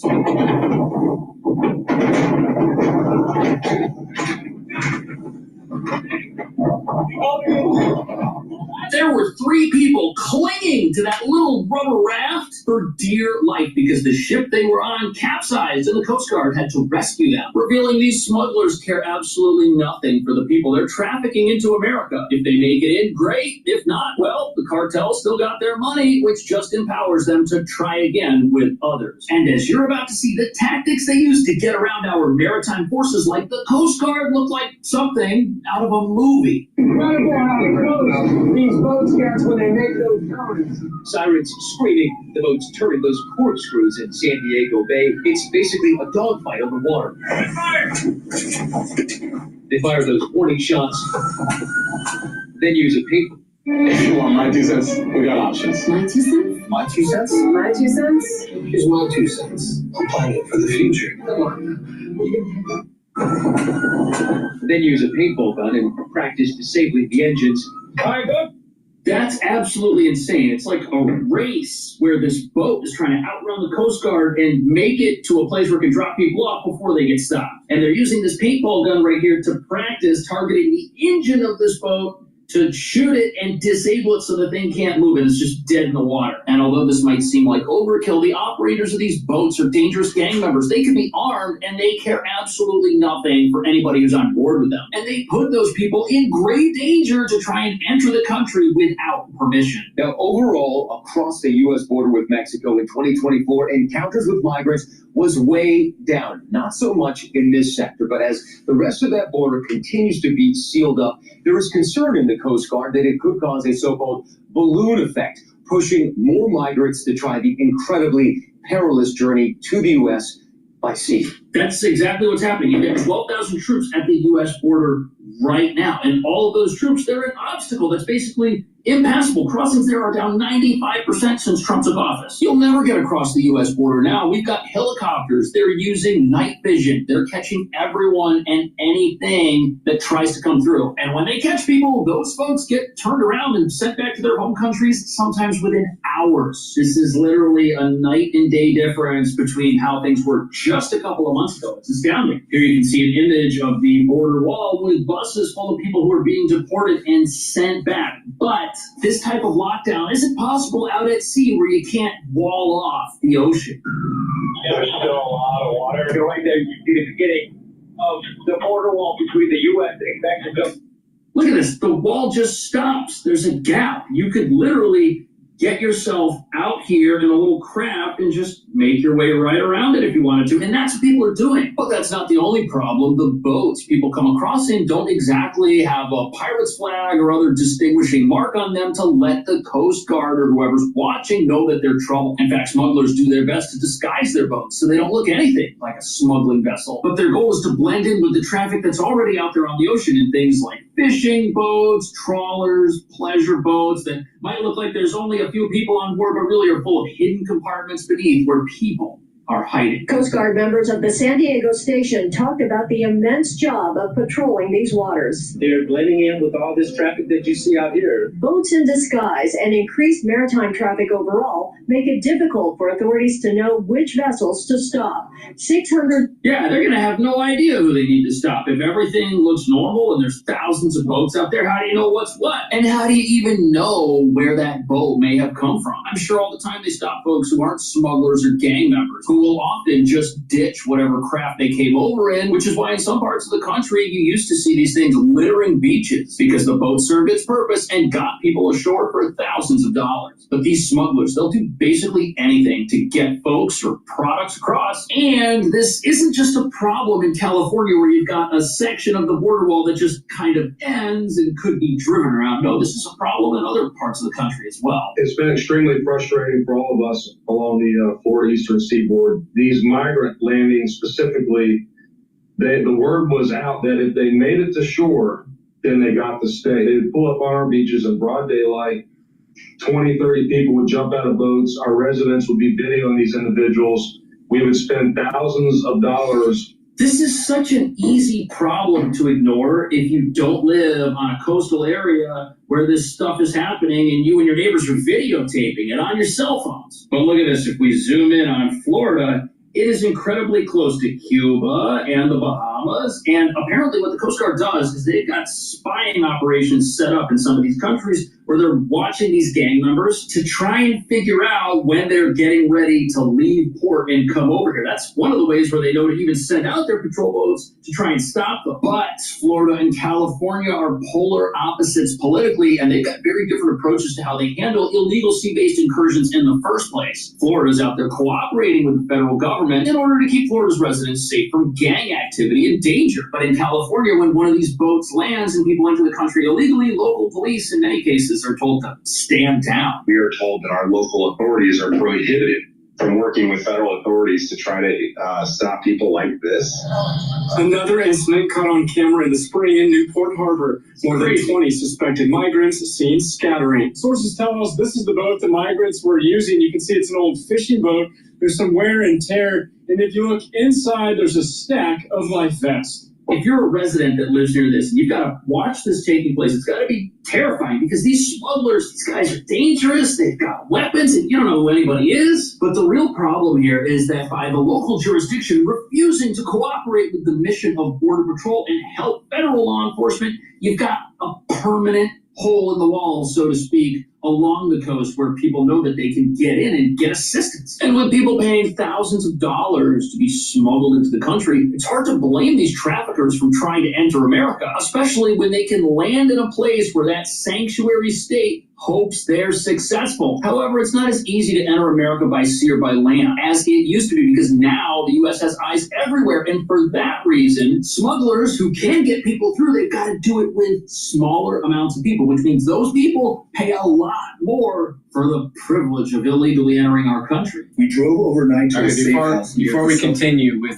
Cash Jordan, please go to my store, the-studio-reykjavik.com. The link is in the description of this video and all my videos. get the structural nanosilver toothpaste. This will whiten your teeth, freshen your breath, maintain your gum line, reduce the inflammation in your gum line, and reduce plaque because it neutralizes plaque formation. But not just that, improving your oral hygiene, especially in your later years, is really important because poor oral hygiene can lead to problems with your vascular system and your valvular system. So please go to my store, the-studio-reykjavik.com, get this structural nanosilver toothpaste. This toothpaste has no fluoride in it. You know why? Because fluoride makes you stupid. So please go to my store, the-studio-reykjavik.com.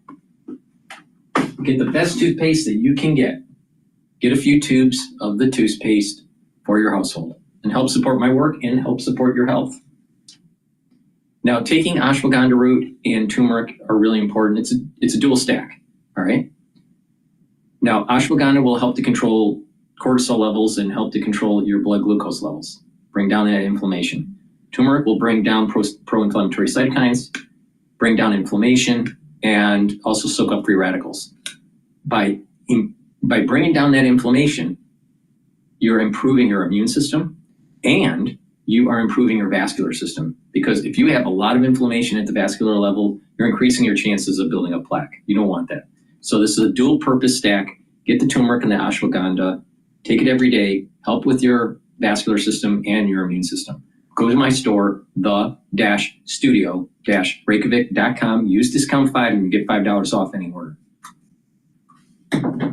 Now, let me talk about another great dual purpose stack. All right. Olive leaf extract. All right. Like I said here, taking the turmeric and the ashwagandha brings down inflammation. Well, you can also add to that stack or take it separately, the olive leaf extract. This will help with your cardiovascular health and your immune system because it's bringing down inflammation. So that's positive for your immune system. And it's helping bringing that inflammation down at the vascular level. So that's good for preventing or reducing the chances of plaque buildup. But it also helps to bring down LDL levels and increase your HDL levels. So it's improving your total cholesterol. And by having less LDL, you have less LDL that's oxidized. When you have less LDL that's oxidized, that means less plaque buildup. So please take the olive leaf extract every day to help with your immune system and your cardiovascular health, and stack it with the turmeric and the ashwagandha. And it's a great stack, multi-purpose stack, immune system and cardiovascular health. Again, go to my store, the-studio-reykjavik.com. The link is in the description of this video. Take these different stacks that I'm telling you how, and they're dual purpose. You're targeting at minimum 2 different systems. And in some cases, these stacks that I've been going over in the broadcast, you may be targeting 3 or 4 different systems. So please go to my store, use discount $5 off any order. I want these great products in your hand. Take these stacks that I'm talking about and improve your health. For the ones that are watching on Rumble and on YouTube, we're live streaming. I'm also live streaming on my website, the-studio-reykjavik.com. I have a simulcast with X Spaces. So if you want to ask a question on X Spaces, please join X Spaces. It's a great way to just listen in if you, are traveling, in the car or whatever. Some people listen to the show while they're traveling. But if you do have a question or a comment, please ask for the mic on X Spaces and I will let you on. All right, let's continue with Cash Jordan. Border in New Mexico to meet a woman who just hours ago arrived on U.S. soil. She paid smugglers over $15,000 to get here. Following, she'll be dropped off at her final destination elsewhere in the U.S. We learned her journey was facilitated by a network of Americans smuggling people from across the nearly 2,000-mile-long stretch of the southern border. That's absolutely crazy. You've got people who are Americans or live in America, and they figured out a way to illegally team up with these gangs and cartels to sneak people across. And what you have here are U.S. citizens who basically pick up where the cartels leave off. The cartels and smugglers get people across the border, whether it's the land border or a water border, and then these American coyotes, that's a name for a smuggler, pick them up and bring them the rest of the way. And since these are U.S. citizens who presumably speak English and have identification and know how local laws work, they're a lot harder to stop than somebody who doesn't have any of that stuff. I get GPS sent to me, come out here, and we get in my vehicle, and then we head on out. After migrants cross into the U.S. illegally with the help of the cartels, Joe meets them. We were going to a motel that was used as, a place to help illegal immigrants stay. So these hotels and motels. In 16 years, Greg Gerstner will land the perfect cannonball with friends he's already meeting now at AARP volunteer and community events to help make sure his happiness lives as long as he does. The younger you are, the more you need AARP. Break free with the new Opera GX, a browser that puts you in control with a brand new design that frees up even more pixels for personalization and an inventory of features to... So these hotels and motels across the region are used to stash migrants. Oh, yeah. So this guy, he gets a message from a cartel. They say, hey, go to such and such coordinate, pick people up, and then bring them somewhere. And they're bringing them to these shady hotels that are roadside places, and they're having people blend in basically as travelers. Oh, they're just passing through the country before they make their way up north to a sanctuary city. But what this guy doesn't realize is that he's part of what is essentially modern day slavery. These folks that are being brought in, since they can no longer claim asylum and have no legal pathway to living here, they're going to be targets of the criminal underworld the entire time they remain in this country. That means they're just going to be exploited. They're not going to be living the American dream because the money that they might be making here, it's just going to get sent back to these gang members. And if that doesn't happen, these gang members have plenty of ways, like this American, that they can use to check up on and monitor these people. Most Americans who watch this are going to say that you are part of the problem. You are getting enriched off the backs of people. You are part of this cartel-run operation. People are pissed about this. They are. Is it wrong? Yeah, a lot of people think it's wrong. I try to say, I'm doing something right to help a family out, trying to get away from poverty, that violence, that kids. This is the lie that he believes. He thinks that he's helping people escape poverty and violence, but while they're in America, they're just controlled by violent people who keep them in poverty by exploiting them. And when people come across, they've got tiny little cards in their pockets that have the banking and routing information for these cartels written down so they know where to send their money. And with so many gang members entering our country over the last few years, America's infested with assets that can be used to keep tabs on these folks and make them pay. And even after that, even after these individuals have paid back the gangs that brought them into this country, it's not like they're free. At that point, they're still living in the country illegally. They've got no legal pathway to citizenship to begin with, which means they're just going to have to continue relying on the criminal underworld if they want to stay here. They're going to be exploited forever. But wait till you hear how much money these U.S. smugglers are making off this twisted process. This is about money. He says he makes about $2,000 for every person he helps into the U.S. and sometimes moves 6 people a week. These are wire transfers from the illegal migrants. So this guy's making $12,000 a week doing this. Of course, he's found a way in his mind to rationalize what he's doing. He's just as greedy as the cartels and smugglers. They're justifying what they're doing, saying that they're making the world a better place. This guy's doing the same thing. Really, it's just imprisoning people in poverty forever while they put their lives at great risk to come across. And as the southern border continues to close, this guy's going to get sent to more parts of the country that are near the coastline. He's going to be picking up people who just came through the ocean and almost didn't make it. But that's not even the worst part of this whole process. As the U.S. steps up enforcement, the cost per migrant jumps up. Yeah, they're getting ready to spike up right away. It's going to get a lot worse than... Okay, so as things get worse for the people crossing, they're just going to get financially better for this guy who's still going to tell himself that in his mind that he's making the world a better place because he's doing people a favor, but really what he's done is by bringing people across who might have to pay $20,000, $30,000, they're going to be working off that debt to these cartels for a very long time. And then again, after that finishes, what reward do they have? Nothing. They've still got to communicate with criminals. And as the border gets harder and harder to cross, more people are going to make this dangerous water crossing. More lives are going to be at risk. More people are going to needlessly be accosted throughout all of this. What do you think about that? Are people who are helping folks illegally enter the country doing the world a favor, or are they just doing criminals a favor? Are they criminals? And how do you think the U.S. could lock down its maritime border? Is it possible to build offshore structures to stop boats from getting through, or will there always be folks who manage to get through this way? Let me know. Thank you so much for watching. See you in the next video. All right. So that's Cash Jordan. Lots of problems with illegal immigration. Please go to my store, the-studio-reykjavik.com, and get the vitamin D3. This helps to absorb calcium. It also is used for a gene expression cofactor. And taking vitamin D3 on a regular basis helps to get rid of cells that need to go into apoptosis. That's really important. Now, you can stack it with vitamin K2 to get better calcium absorption. And with resistance training, you're actually helping to build up bone density. Also, D3, K2 helps with your vascular system by slowly pulling that calcium out of the plaque deposit, but also preventing new plaque calcium depositing to take place.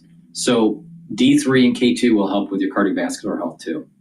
With resistance training and taking calcium supplements or drinking milk and doing that resistance training on a regular basis and taking the K2, D3, that will help with your bone density. Very important for males, but especially important for females that are post-menopausal.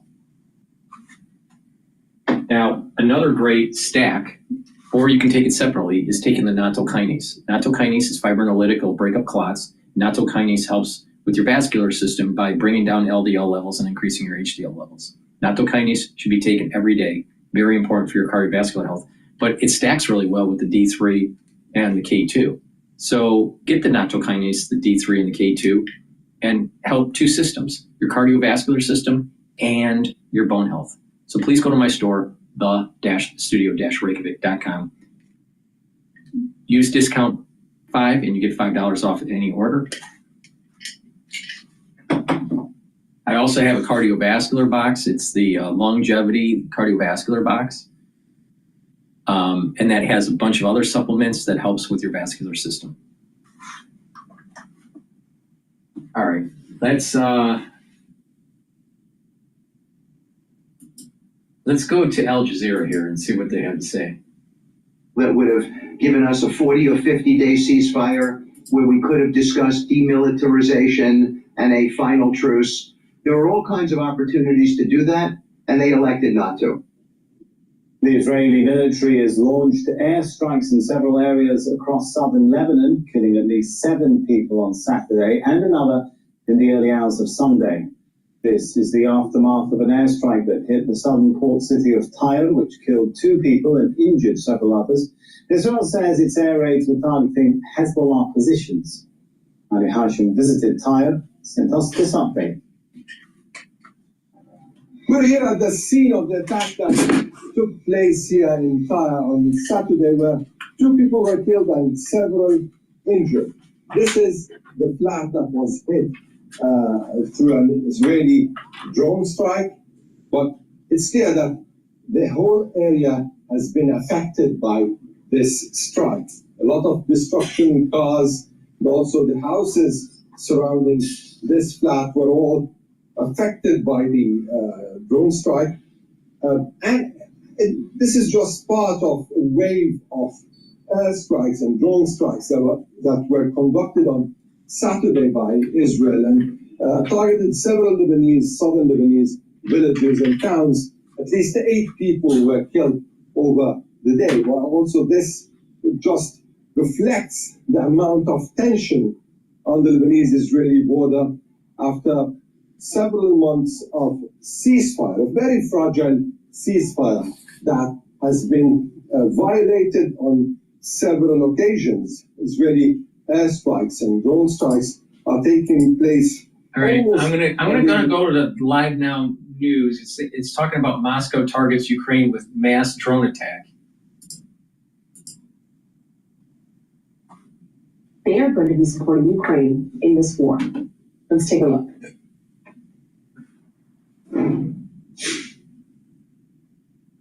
Statement by the President of Ukraine. Thank you.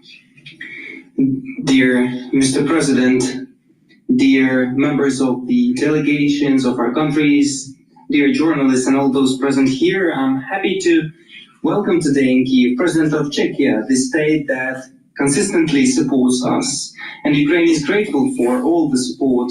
Today we've started our day and our meeting with Petr in Mashun in Kyiv region, and that is a very symbolic place, very memorable for everybody in Ukraine, for all Ukrainians. The battle for Mashun against the Russian occupants had very great importance for the defense of Kyiv and therefore for all of our state. And today we have together commemorated the memory of our fallen warriors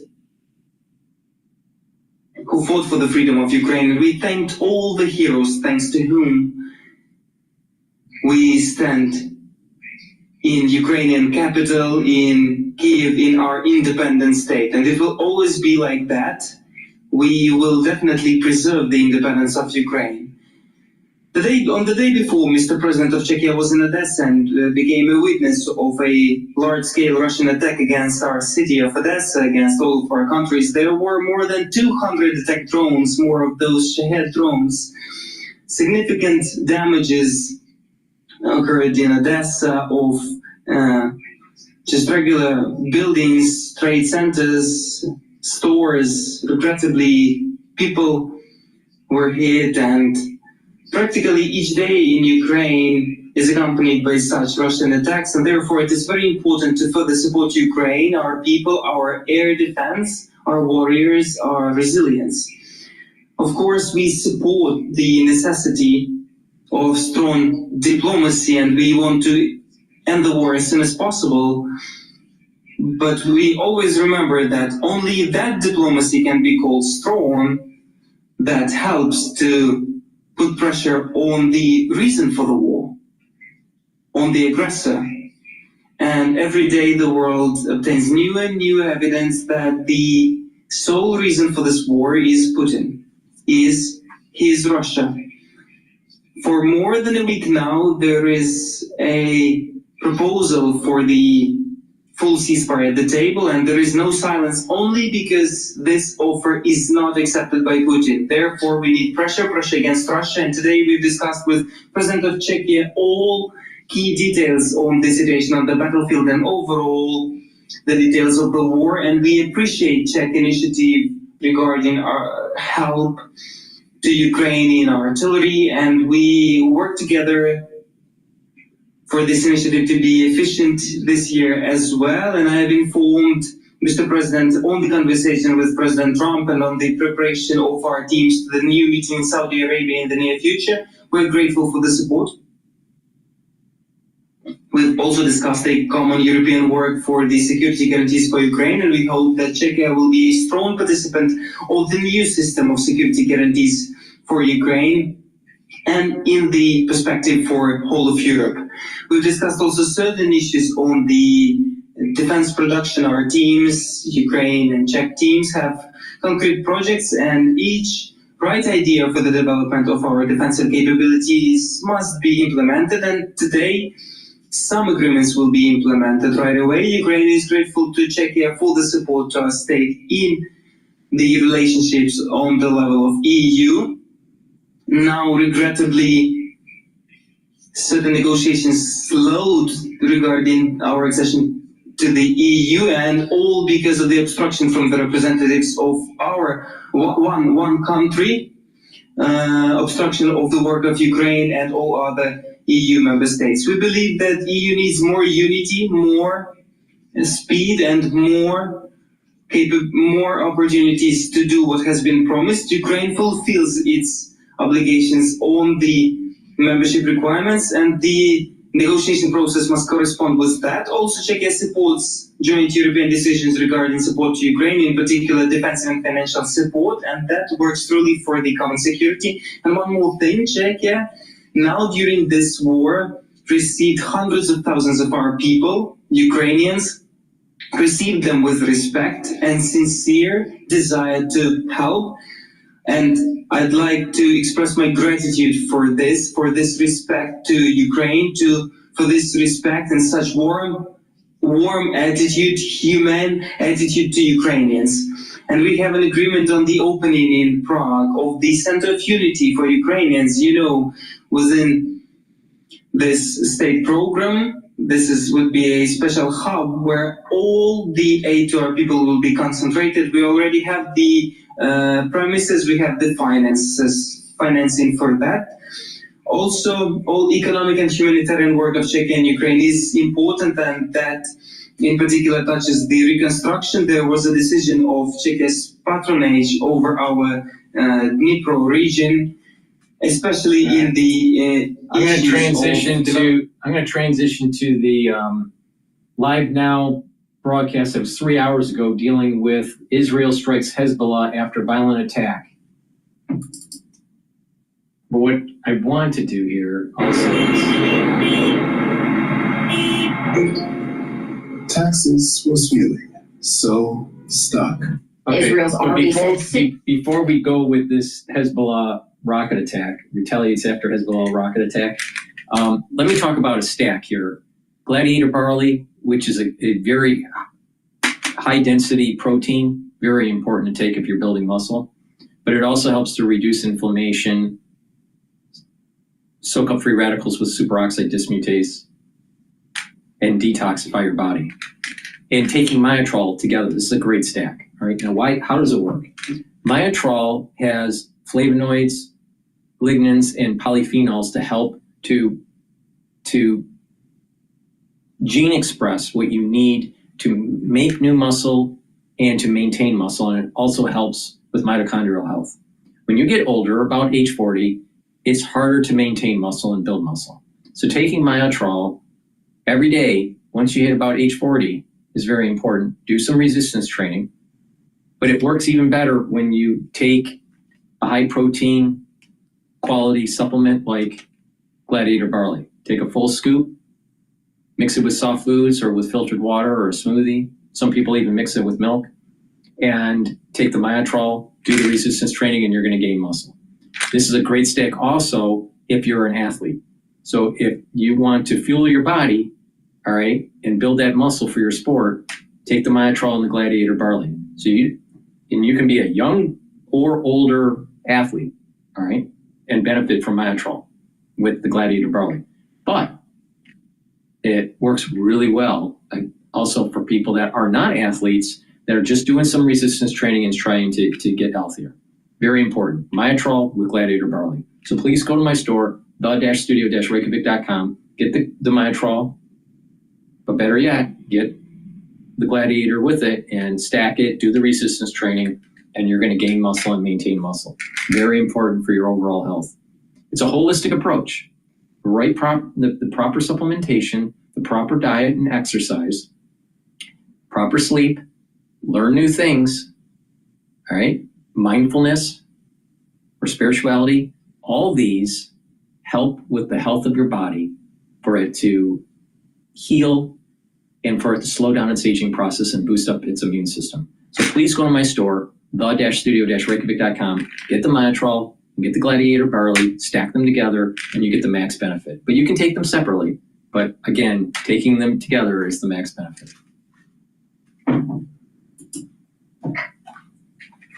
Rockets were fired along a town near the border of Lebanon. 3 crossed into Israel and were intercepted. To speak more on all of this, I do want to bring in Blaise Mishtal, who is the Vice President for Policy at GINSA. Blaise, as always, we appreciate you taking the time to speak with us here on Live Now from Fox. Good morning, Stephanie. Thanks for having me on. So, we are talking about 2 very different ceasefires. One that has fallen apart between Israel and Hamas. Both sides not in agreement when it comes to what those next steps should be. Can you tell our viewers right now at this point where that ceasefire and the negotiations stand today and what it looks like when it comes to potentially moving forward? Sure. Well, Israel has always been very clear about what its goals in the war are. And there's two main ones. First of all, to get the hostages back. And second of all, that Hamas cannot remain in control of Gaza. And the ceasefire that was negotiated together by the Biden administration and the incoming Trump administration in mid-January hopefully offered a path towards achieving both of those objectives. It allowed for hostages to be released and set up further negotiations towards a deal in which Hamas would be replaced in Gaza by some other entity that would help govern it. And what it turned out was Hamas was not interested in negotiating its own demise and its own replacement. In fact, it was intent on demonstrating to the world that it remained in control, that it had an iron grip on power in Gaza, and that it would use it cruelly. We only need to think back to the awful ceremonies that Gaza staged, releasing hostages while its masked fighters brandished guns in their faces and crowds jeered them. Hamas was in control, and it was not ready to negotiate any ceasing of its operations or hold on power there. And I think that's why negotiations towards a phase 2 of the deal never really materialized. And when the United States and Israel proposed, seemingly quite sensibly, that at the very least there could continue to be an exchange of hostages, some maintenance of the first phase of the ceasefire, Hamas was not interested because the hostages are its leverage, are what is allowing it to stay in power. And so that is why Israel decided if there are no hostages being released and there's no negotiations by Hamas towards removing itself from power, then there is no more ceasefire. And that the only way to gain leverage against Hamas, to force Hamas to release more hostages and relinquish its power, is to go back into Gaza. And that's what we've seen for the last week. Hamas refusing to release those hostages, that was a non-starter for Israel. We have seen the activity ramp up back in Gaza. When we take a look at another potential ceasefire, it took months for the first phase of the ceasefire to actually come to fruition. Is that realistic? Hamas refusing to release those hostages, that is one of the sticking points with Israel. Could we see another ceasefire come to fruition, or right now does it look like the only way to address Hamas is through force? It certainly seems like Hamas has not budged so far in the week of this renewed Israeli offensive into Gaza. It doesn't seem like there have been any negotiations or any sign of flexibility from Hamas. No intent to release these hostages, and I should note 5 of those hostages are American citizens that Hamas still holds. This is not only a crime against Israel that Hamas has committed and has continued to perpetrate, it is a crime against the United States. And so I think what we're going to see, and we're already seeing, is Israel gearing up for a level of fighting, a level of pushing against Hamas that is greater even than anything we saw during the first war, when Israel was sort of slowly and meticulously moving through Gaza, sort of one town at a time. They're now gearing up. We see them coming from the north and the south at the same time, trying to put much greater military pressure on Hamas. But so far, it doesn't seem to be working, which I think leads to Israel's second objective, which is the elimination of Hamas. And I think that might be the only way that we're going to get these hostages back out.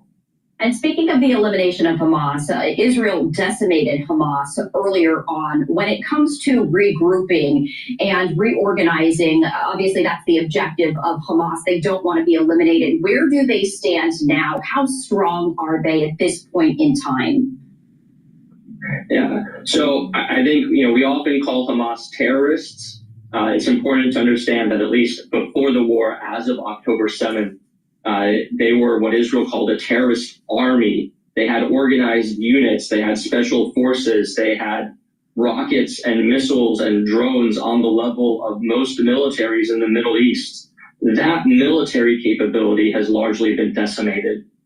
We saw this week that all that Hamas could muster in response to Israel was launching 3 rockets. It doesn't have a lot of that that big military hardware left. But what it does have is fighters, and it is now much more of a terrorist or a guerrilla force.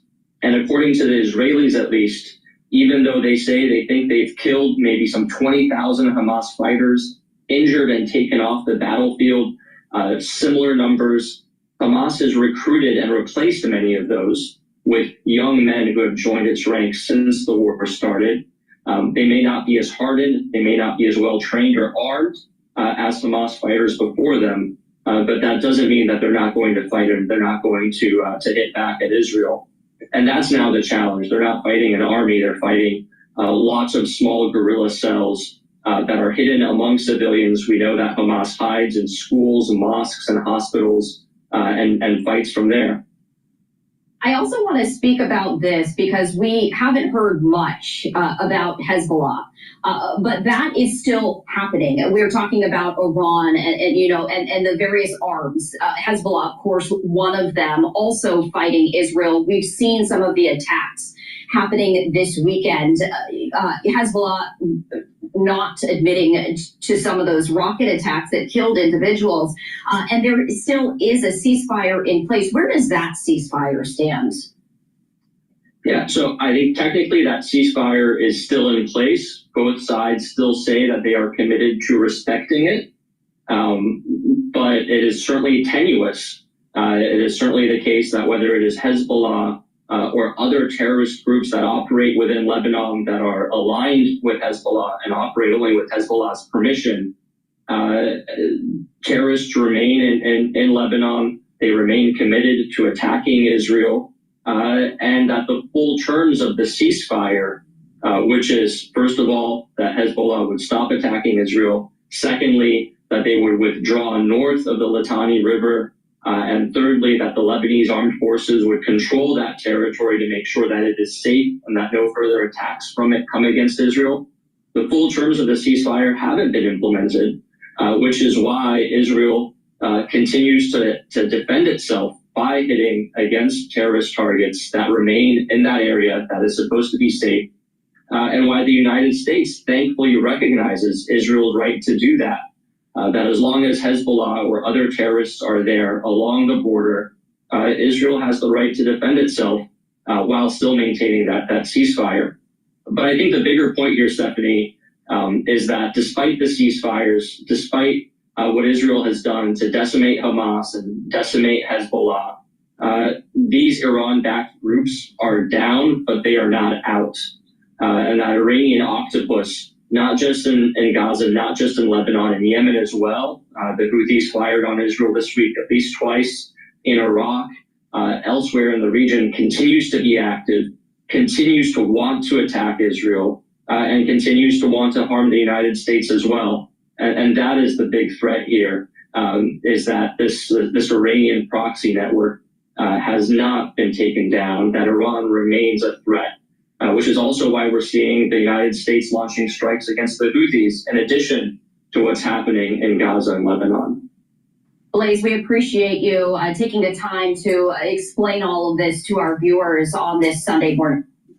All right. Please go to my store, the-studio-reykjavik.com, and get the collagen. Collagen peptides have a typical amino acid profile shown on the screen here. You can also see the label on my store, the-studio-reykjavik.com. But take collagen every day. Do some resistance training. That's going to help with your muscles, your bones, and your joints. It'll help with the cartilage and the tendons and the ligaments, and improve the health of those skeletal muscle structures. It also helps with your hair, your nails, and your skin. Please take the collagen every day. There's a big scooper. This is a 1 month supply. Take a big scooper of this, mix it with soft foods like hummus, yogurt, or applesauce. You can mix it with milk or mix it in a smoothie, or just take it with filtered water. It's up to you, but take it every day. Now, it's important to do some resistance training too when you're taking this, if you want to improve your muscles, your joints, and your bone structure. For your skin improvement, take it with vitamin C and drink 64 ounces of filtered water throughout the day, or 32 ounces if you can't drink 64 ounces in a day. And what will happen is the water will cross-link with the vitamin C and the collagen to improve your dermal layer.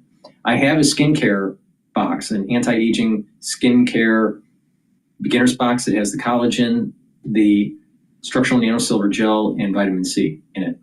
And I also have the advanced box that's everything that the beginner's box has, but it also has C60 and resveratrol to help the health of the basal layer. So the structural nanosilver helps with the topical layer of your skin. The collagen and the vitamin C cross-linking with the filtered water helps with the dermal layer, the middle part of your skin, and then the basal layer, the bottom part of your skin, is improved by the C60 and the resveratrol. So please go to my store, get the anti-aging boxes for the skincare beginners or advanced if you want to focus on the skin health. But to have a dual purpose, collagen is a great dual purpose product. It helps with the skin and the bones and the joints. So please go to my store, the-studio-reykjavik.com. It's a very high quality collagen. Now, before we go to another video, we were talking about the structural nanosilver gel. I have two types. I have it in the tube form and in the quick dispenser. Make sure you have some at home and at work. You never know when you need it. If you're sick or someone else is not feeling well around you, guess what? Put it on your hands, around your nose, around your eyes, around your ears, lightly coat your nostrils, stays active for 5.5 hours.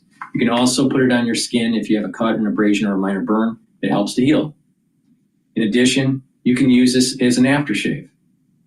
Guys, after you shave, put it on your face and it'll help to soothe the skin. Women, if you're shaving your legs, put the structural nanosilver gel on your legs after you shave and it'll help to soothe that shaving experience.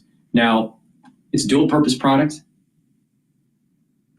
You can use it as a daily skincare, help heal the wounds, aftershave, neutralize if someone isn't feeling well around you or you're not feeling well.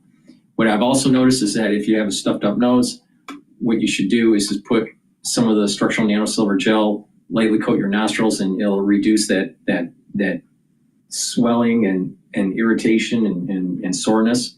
But also if you have copious drainage, it will help to slow that down. So please go to my store, the-studio-reykjavik.com, and get the structural nanosilver gel. All right, let's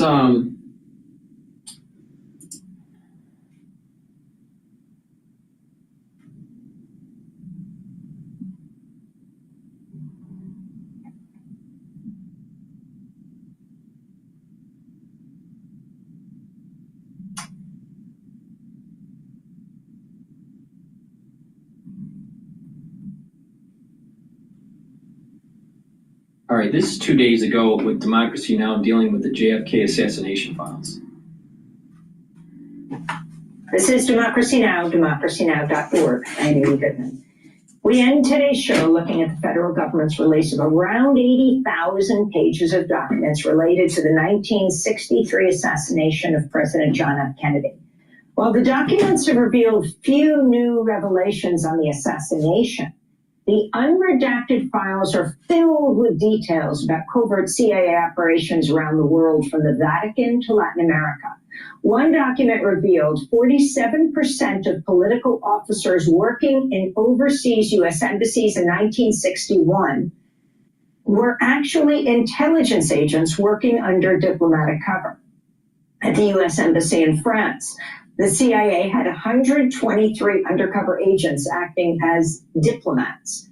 The documents also shed new light on CIA activity across Latin America, including in Cuba, the Dominican Republic, and Bolivia. Those are just some of the revelations highlighted by the National Security Archive, an independent organization that's been reviewing the documents. We're joined now by Peter Kornblue, senior analyst for Latin America at the National Security Archive. He's researched CIA operations for decades with a focus on Latin America. His books include Back Channel to Cuba, The Hidden History of Negotiations Between Washington and Havana, and Bay of Pigs Declassified, the secret CIA report on the invasion of Cuba. He's joining us now from Wellfleet, Massachusetts. Peter, welcome back to Democracy Now! What's in these tens of thousands of pages of documents that you're continuing to plow through? Well, we don't have enough time to talk about all the details of the early 1960s history of the CIA kind of global effort to influence elections, sabotage economies, overthrow governments. But we've learned a lot more of the minutia, the granular kind of side of these covert operations, names, places, shell companies, expenditures, so many little details that really complete, I think, in many ways, our sense of the universe of covert operations and what they targeted, how they happened, how they were organized. I mean, it's fascinating from a historical point of view. The U.S. taxpayer, Amy, has shelled out a lot of money for decades now to have these documents kept secure and clean in the vaults of the national security agencies of the U.S. government. And now finally we are accessing this history that we paid for, that we've paid we paid for it to happen. We financed the CIA with our money way back when, and now at least we know what was being done in our name, but without our knowledge. So you write that on the day President Kennedy's inauguration in January '61, nearly half of the political officers serving in the U.S. embassies were CAS, C-A-S, intelligence officers working under diplomatic cover known as controlled American sources. What's the significance of this, Peter? Well, simply the significance is that whereas most people thought these were actually State Department officials in U.S. embassies around the world, almost half the people in these embassies, particularly using the office that was called political officer, were CIA undercover agents. It's pretty incredible. As Arthur Schlesinger pointed out in this extraordinary memo that's been completely declassified now to John F. Kennedy on June 10th, 1961, 3,700 officers around the world were CIA officials under diplomatic cover, in comparison to 3,900 of actual diplomats around the world. So it was almost 50%, and that's quite an extraordinary number. And I think a number of countries will be surprised at the kind of level of to which the U.S. embassies were being used as cover for the CIA. Again, this is all in the past. It's old history. We've known for many years that political officers were often used to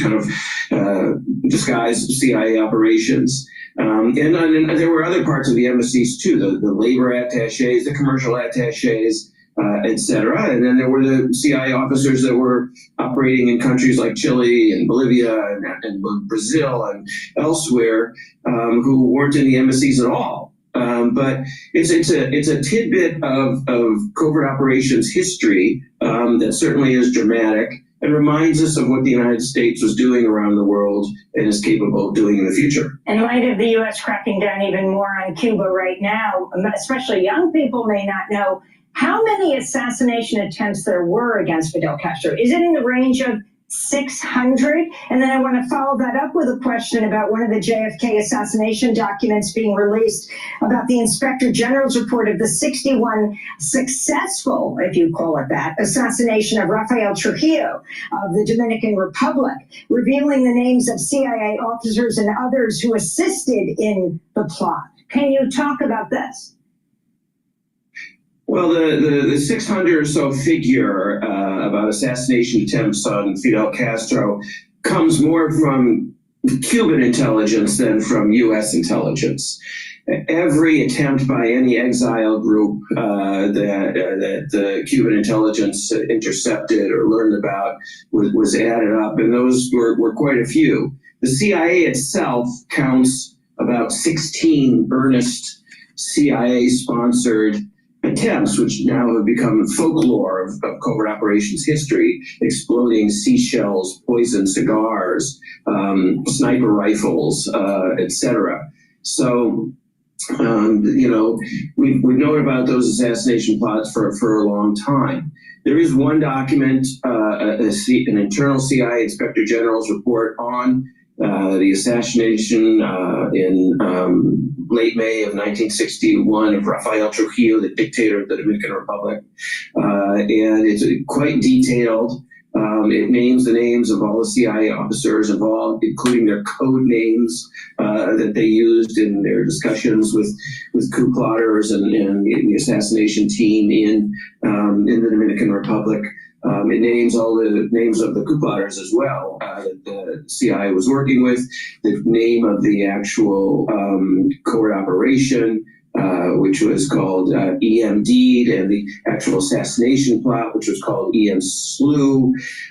So there are a lot of details on that history, and you get to learn not only how the CIA works with foreigners to assassinate a head of state, in this case, the dictator Rafael Trujillo, but you also learn how the CIA goes about investigating its own wrongdoing of the past, the files that it keeps, how they are reviewed, what they yield, etc. So it's quite fascinating from a historical point of view.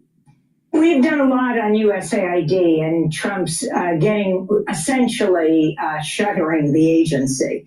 You've covered foreign policy in Latin America for decades.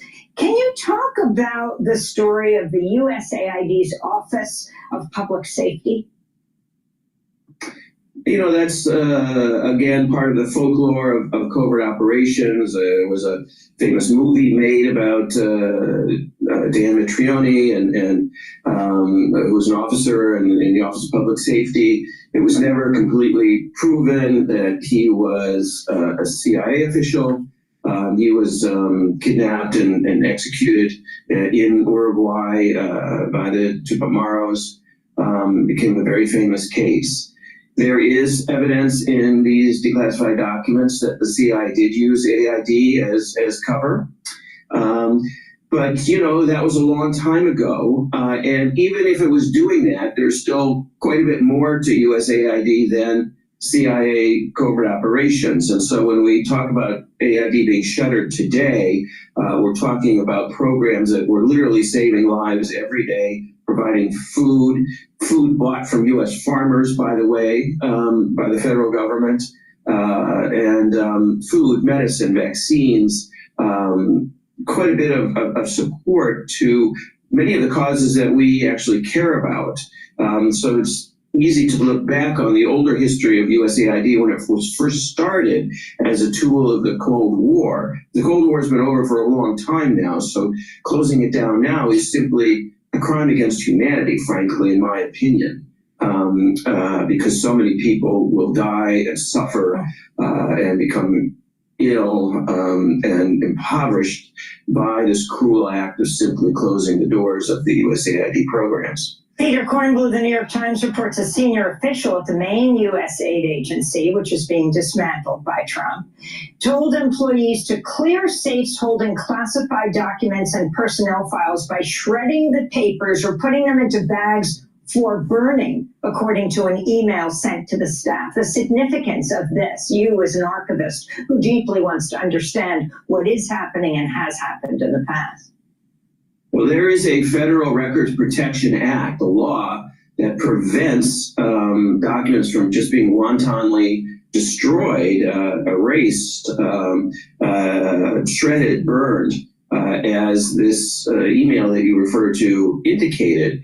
And so that was very alarming when that news broke and that email was shared with the kind of legal community. It also spoke to the issue of whether these documents might have been relevant in the ongoing lawsuits, the legal pushback by AID employees to save their jobs and save their institution.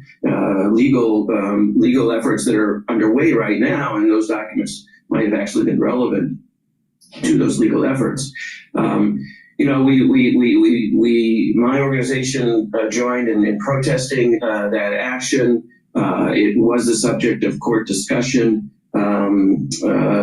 We we don't know, we don't have an index of what documents were actually shredded that day and burned that day, but hopefully at some point we will. But that speaks to a different issue, Amy, that I hope we want to raise before we go, which is, part of what's important about the declassification of the John F. Kennedy documents is not just what's in the documents. It is the law that mandated that declassification, which was known as the JFK Act and passed in 1992. And it was a law that's probably the strongest law on declassification that's ever been written. It created an independent panel outside of the national security agencies to oversee the declassification of the documents. It mandated that, with very few exceptions, the documents be released without censorship, without redactions. And this is a law that really is very important. Now that it's been fully implemented by, ironically, Donald Trump, it's a law that creates a new standard and a new precedence for openness and transparency.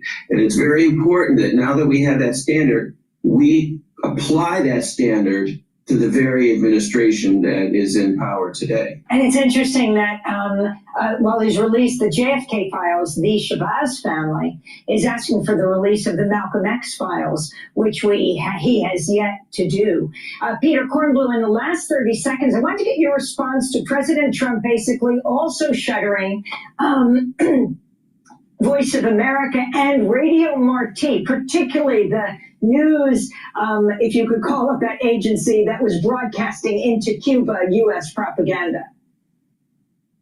Well, he has shuttered the Cuba programs. USAID had Cuba democracy programs, which were very objectionable to the Cubans. Those are gone now. Radio Marti, TV Marti, gone now. That does not mean that Trump is not going to be pressuring Cuba in other ways. But at least the Cuba programs are gone. People who look closely at the Voice of America will know that they've used our documents in many stories that they've done. They, too, are not the Cold War product that they once were, and had some value around the world. We're going to have to leave it there, but we'll continue in a post show at democracynow.org. Peter Kornblue, Senior Analyst for Latin America and National Security.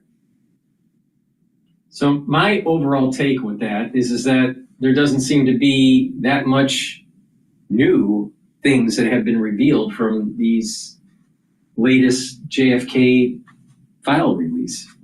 I mean, there's some more granularity, but it doesn't really move the needle. I mean, that's just my take on it.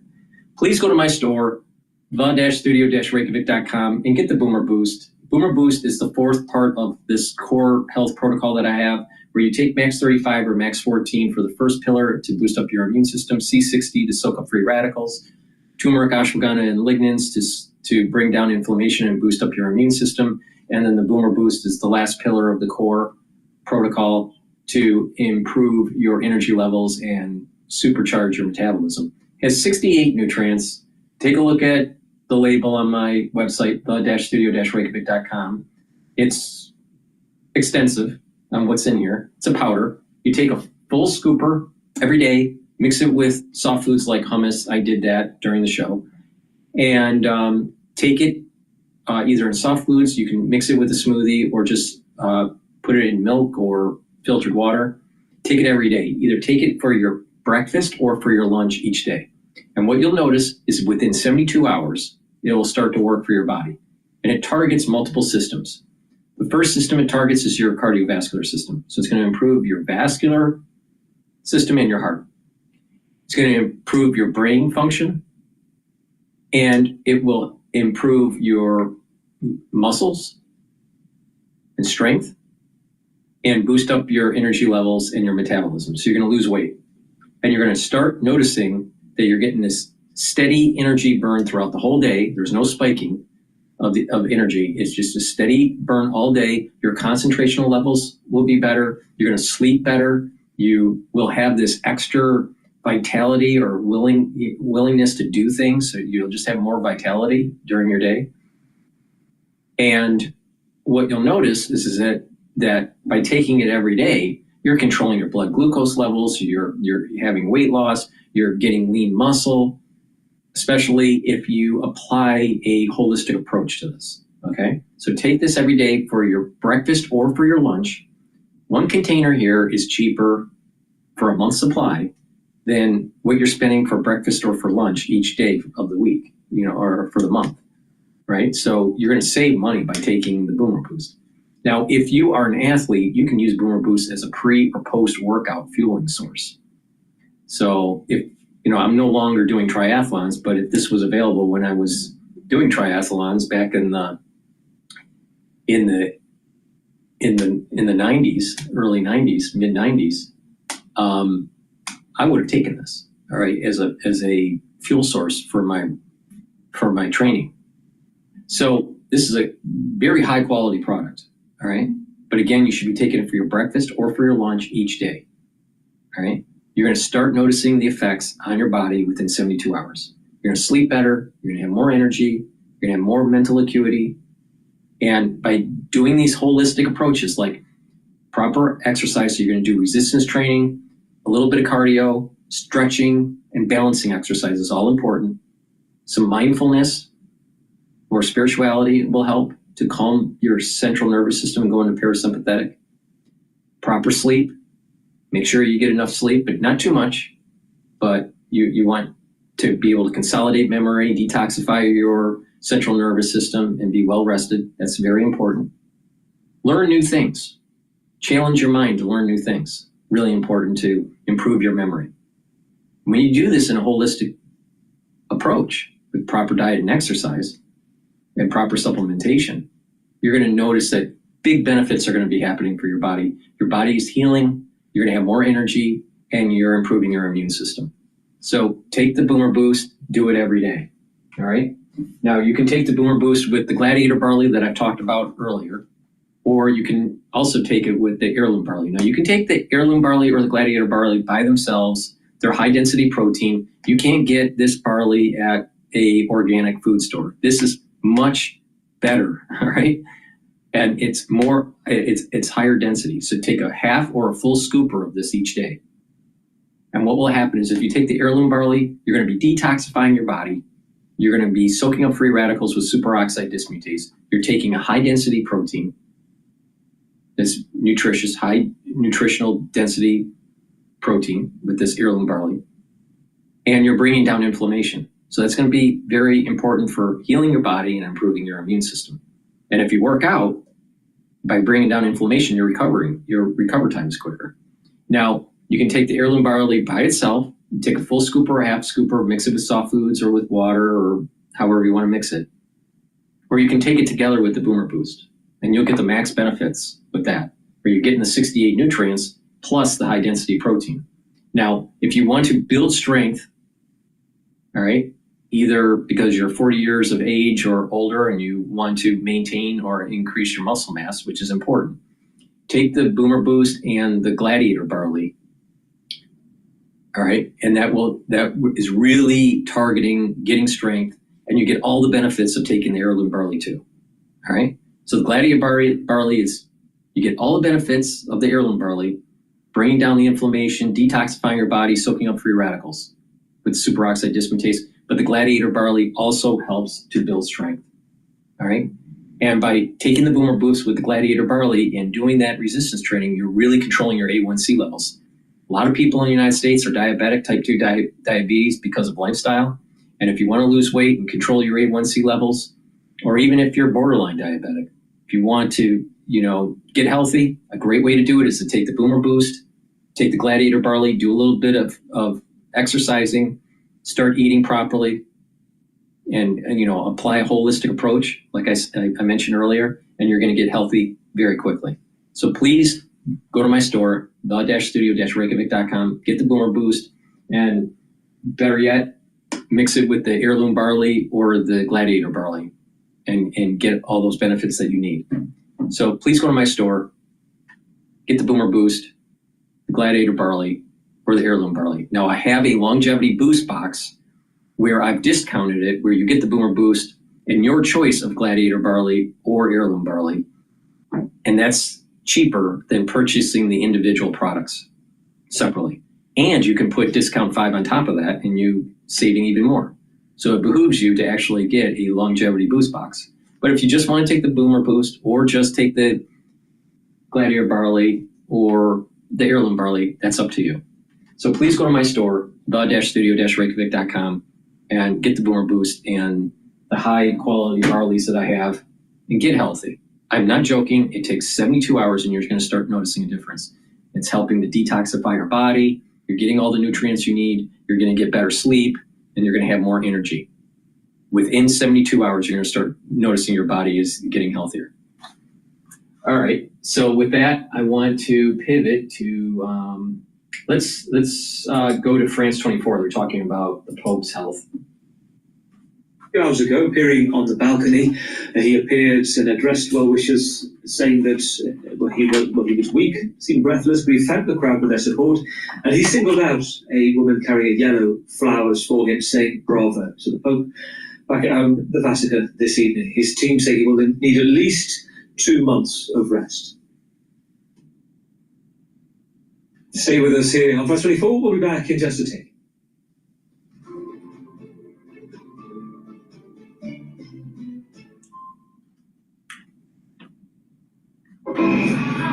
Musicals are not just centre stage in London and New York, but also in Paris. This week, we take you behind the scenes of The Lion King at the Mogador Theatre. All right, so we have live now on commercial break, and Al Jazeera is. I want to go to Fox News. They're talking about Justice Roberts rebukes Trump on impeachment calls. I'm sandwiched between the two generations. I'm helping to give caregiver responsibilities to my dad and then my son, who's just out of college. Okay. So another week, another round of legal challenges to President Trump's busy agenda, from DOJ efforts to deportations. Democrats are making full use of the only leverage they really seem to have to try to slow down the president, which is the courts. How quickly will some of these cases go all the way to the U.S. Supreme Court? Well, let's bring in our legal panel. Ilya Shapiro, Manhattan Institute Senior Fellow and Director of Constitutional Studies, and Tom Dupree, former Principal Deputy Assistant U.S. Attorney General during the George W. Bush administration. Great to have you back with us. Okay, so let's talk about this idea of these nationwide injunctions. You've got hundreds of federal district court judges, and any one of them right now can put all kinds of things on hold. A number of the justices have expressed concern about this. Something from Justice Thomas in a 2018 decision at concurrency said, I'm skeptical that district courts have the authority to enter universal injunctions if their popularity continues. This court must address their legality. A 2020 concurrence from Justice Gorsuch said, by their nature, these injunctions tend to force judges into making rushed, high-stakes, low-information decisions. A single loss and the policy goes on ice, possibly for good. Ilya, will they rule? Is it time? Have they gotten to this conversation now? It's more than time for the Supreme Court to give guidance, not just putting an end to it necessarily. In certain cases, you can imagine you only want one policy for the whole government. Let's say a restriction on travel. You can't have different rules for customs in JFK Airport versus LAX. But the appeals have to be accelerated. The Supreme Court might need to step in. And at the end of the day, I like the idea of having a 3-judge panel. This wouldn't require new legislation from Congress, but if you're challenging a nationwide program, there should be more than one judge involved. Well, and it's not just those two justices who've spoken about it. Here's Justice Kagan back in 2022. You look at something like that and you think, that can't be right. In the Trump years, people used to go to the Northern District of California. And in the Biden years, they go to Texas. And it just can't be right that one district judge can stop a nationwide policy in its tracks. Yeah, she said, and leave it stopped for years that it takes to go through this normal process. It turns into this forum shopping exercise. That's exactly it, Shannon. And look, I don't say this often, but Justice Kagan is exactly right here. Tom Dupree, Justice Kagan I'm is going on exactly the right. record. She nailed it, Shannon. Because here's the thing, is that what we have seen, and we're seeing right now, is the liberal playbook is you basically want to stop the Trump policy cold. What you do is you search around to find the judicial district and possibly even the judge that you can shop for who is likeliest to issue that nationwide injunction. I don't think that's a good thing for our legal system. And that's why I do think it makes sense to at least consider possible different approaches where you would get a small group of judges, a panel of judges, to make what is a hugely momentous decision.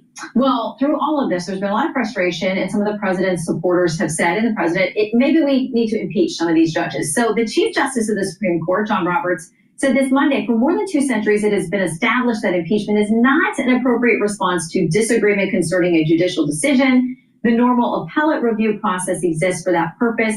Tom, he doesn't often say things like this publicly. He does not. And look, that language he used, that it is not appropriate for Chief Justice, mild-mannered Chief Justice Roberts, that is like an expression of fury. It's like reading in all caps. It is. Right. It is all caps version saying it's not appropriate. And look, I think politically, impeachment is just a super, super heavy lift, right? You would have to get to 2/3 of the Senate. That's never going to happen in this context. I think the right approach is actually the one that President Trump himself said in that interview clip you played, is that if you don't like a judicial decision, I think it's perfectly fair to criticize the substance of that decision. Judges are fair game for criticizing their decisions, and then you appeal it to the higher courts. You go to the Court of Appeals, and if necessary, to the Supreme Court of the United States. That's the best route, not impeachment. Okay, so Sean Davis, who's the co-founder and CEO of The Federalist, said this on X in responding to Chief Justice Roberts. He said, had Roberts done his job and restrained inferior judges from overstepping their bounds and claiming for themselves authority and power which does not belong to them, he would not find himself in this predicament. What do you make of that, Ilya?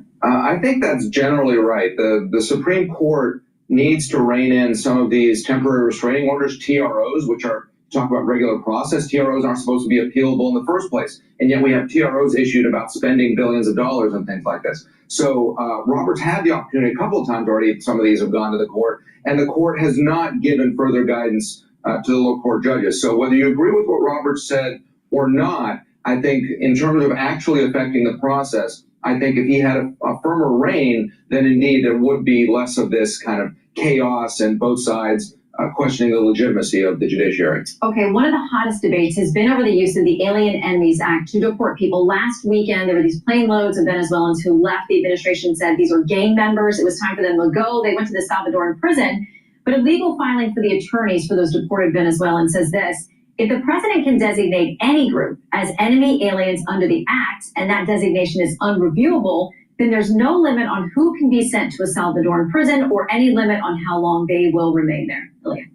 Well, there are, as we've learned from the Mahmoud Khalil case and other people being arrested for engaging in various protests that violate the immigration rules about who can stay, what qualifies you or disqualifies you for a visa. Same thing for gang members. If you're designated as a group that is against our national interests, the Alien Enemies Act is an old law. It's only been used during wartime, but the law is the law, and it states plainly what's going on. So there's been a lot of skirmishing over whether the plane was already in the air, had it departed our airspace, and what have you. But on the substance, I think the administration is within its powers, certainly with illegal aliens, but even with those on visas, to pull those if there's an administrative determination. And Judge Boasberg says he's going to get to the bottom of those planes and when they left and hold people accountable. That's still being ironed out.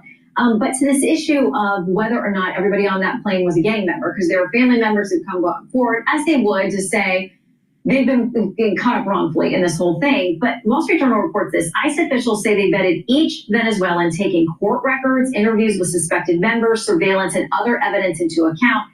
Quote, ICE did not simply rely on social media posts, photographs of the alien displaying gang hand-related gestures or tattoos alone. That's from an acting immigration official. Where do we go from here, Tom? Well, a few points, Jen. Number one is I would say, look, there's no question that these people got more due process in the United States than they would have in probably almost any other country in the world. Second point is that I start with the text of the Constitution when you're talking about the president's powers. And when the president is acting under his commander-in-chief authority or his power to direct the United States foreign relations, he is at the peak of his powers. Does that mean that judges have zero role to play? Maybe not. It's possible. You could say judges must review the threshold decision as to whether there's been a predatory incursion and whether he properly invoked his powers. But there's no question that the president has a strong hand to play here. He is acting within very broad authority conferred by Congress under the Alien Enemies Act. Okay, so quickly, we have several rulings that deal with probationary employees or people who have been fired, bringing them back or stopping the firings. It seems to me there's some language in some of these rulings that says maybe Doge and Elon Musk can't do it, but maybe the agency heads or the president more directly can do this? I think that's right. You can do it at some point in some way. So the only question here is whether administration lawyers have crossed the T's and dotted the I's. There's no law in the book saying once employees are hired, you can't get rid of them unless they commit some sort of malfeasance. You can have reduction in force and layoffs and all of these sorts of things. So I'm confident that sooner or later, this will all get sorted out, whether it's Elon, whether it's Trump, whether it's Trump directing one of Elon's colleagues or what have you. Quick onward, Tom. I think ultimately the president is going to be very successful in reducing the size of the federal government. Whether or not they have to do a do-over as to particular employees that were fired and say the president has to do it, not Elon Musk, maybe, but the president is ultimately going to get where he wants to go with the reduction in force. All right, we may have to keep you two on retainer because there's going to be a lot to discuss. Thank you very much for being in here today. Thank you. Hey everyone, I'm Emily Campagno. Please go to my store, the-studio-reykjavik.com, and get the NAD Plus supplement. This will boost up your NAD Plus levels. That will boost up your energy. That will also help to repair DNA damage, cellular DNA or mitochondrial DNA damage. So NAD Plus will help with that. And NAD Plus helps with protecting your neurons. So take it every day. Take this supplement to boost up your NAD Plus levels. Very important, especially when you get 40 years of age or older. NAC. NAC is a supplement that I've added to my stack. Very important to boost up glutathione levels, help to detoxify your liver or your kidney, and NAC will help with your lung health and calm your central nervous system and reduce anxiety. So NAC is very important to take. Now, when you boost up that glutathione level, that's going to act as a strong antioxidant, so it's going to help to soak up free radicals in a different pathway compared to C60. So NAC stacks really well with C60. Also, NAD Plus stacks really well with C60 too. Ubiquinol is the most bioavailable form of CoQ10 that you can get. All right? So take ubiquinol every day. It's going to boost up your energy levels. It's going to help with the mitochondrial health, and it's going to protect your neurons. This stacks really well with NAC and also with NAD Plus supplement. So please go to my store, the-studio-reykjavik.com, and get the NAD Plus, the NAC, and the ubiquinol. Stacks really well with C62. But use discount 5 and get $5 off. All right, with that said, let's take a look at what else is cooking in the news here. Oh, you know what's really crazy is how these Tesla dealerships, violence spiking. Let's go on to structures that are occupied. And then, of course, you have to take into account first responders, law enforcement, and firefighters alike who are coming to put out those fires. If they incurred an injury as a result of putting out those fires, that's an injury to somebody as a result of the action that was set. And so thereby, particularly here, what we're seeing is Elon Musk has been designated by President Trump to run the to run this Doge department. And so thereby, are they targeting him because he's the owner, creator of these Teslas, and thereby they are trying to show that they are against what is going on with whatever the president is doing, whatever the political administration, in this case it is President Trump. And so thereby, are they trying to go after and create a message through these acts of violence towards Doge, towards Elon Musk, and ultimately the current administration through these acts against Tesla and dealerships? So you just said it there that these attacks have really spiked ever since Elon Musk was tasked to lead the Department of Government Efficiency. But we're also talking about the fact that we're within a new presidential administration with President Trump returning back to the Oval Office. Now, does that play a role in these kind of situations that we see? Is this surprising to you? Or, whenever we get a new administration, do we usually see protests and acts like this take place across the country? Protests, yes. There seems to be, especially, I would say in the last decade, it seems like protests have become the norm regardless of who the political administration that's in place. But here in particular, because of what President Trump has done in trying to enact his way of minimizing government, in other words, trying to shrink government and thereby bringing in the Department of Government Efficiency under the leadership of Elon Musk.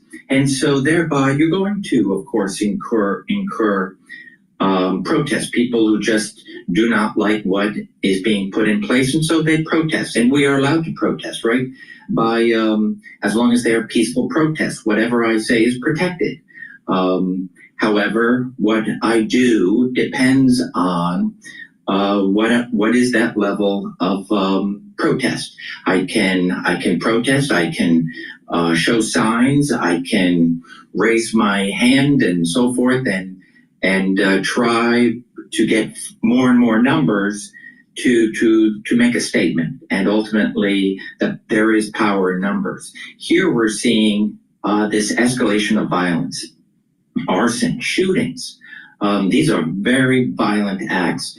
They in and themselves can be federal crimes, arson, etc. But what we are seeing is this, especially through the Attorney General and the President, calling these acts of domestic terrorism, trying to put an end, trying to deter further people who may be thinking of crossing that line of peaceful protest to an escalation of force, which is a crime.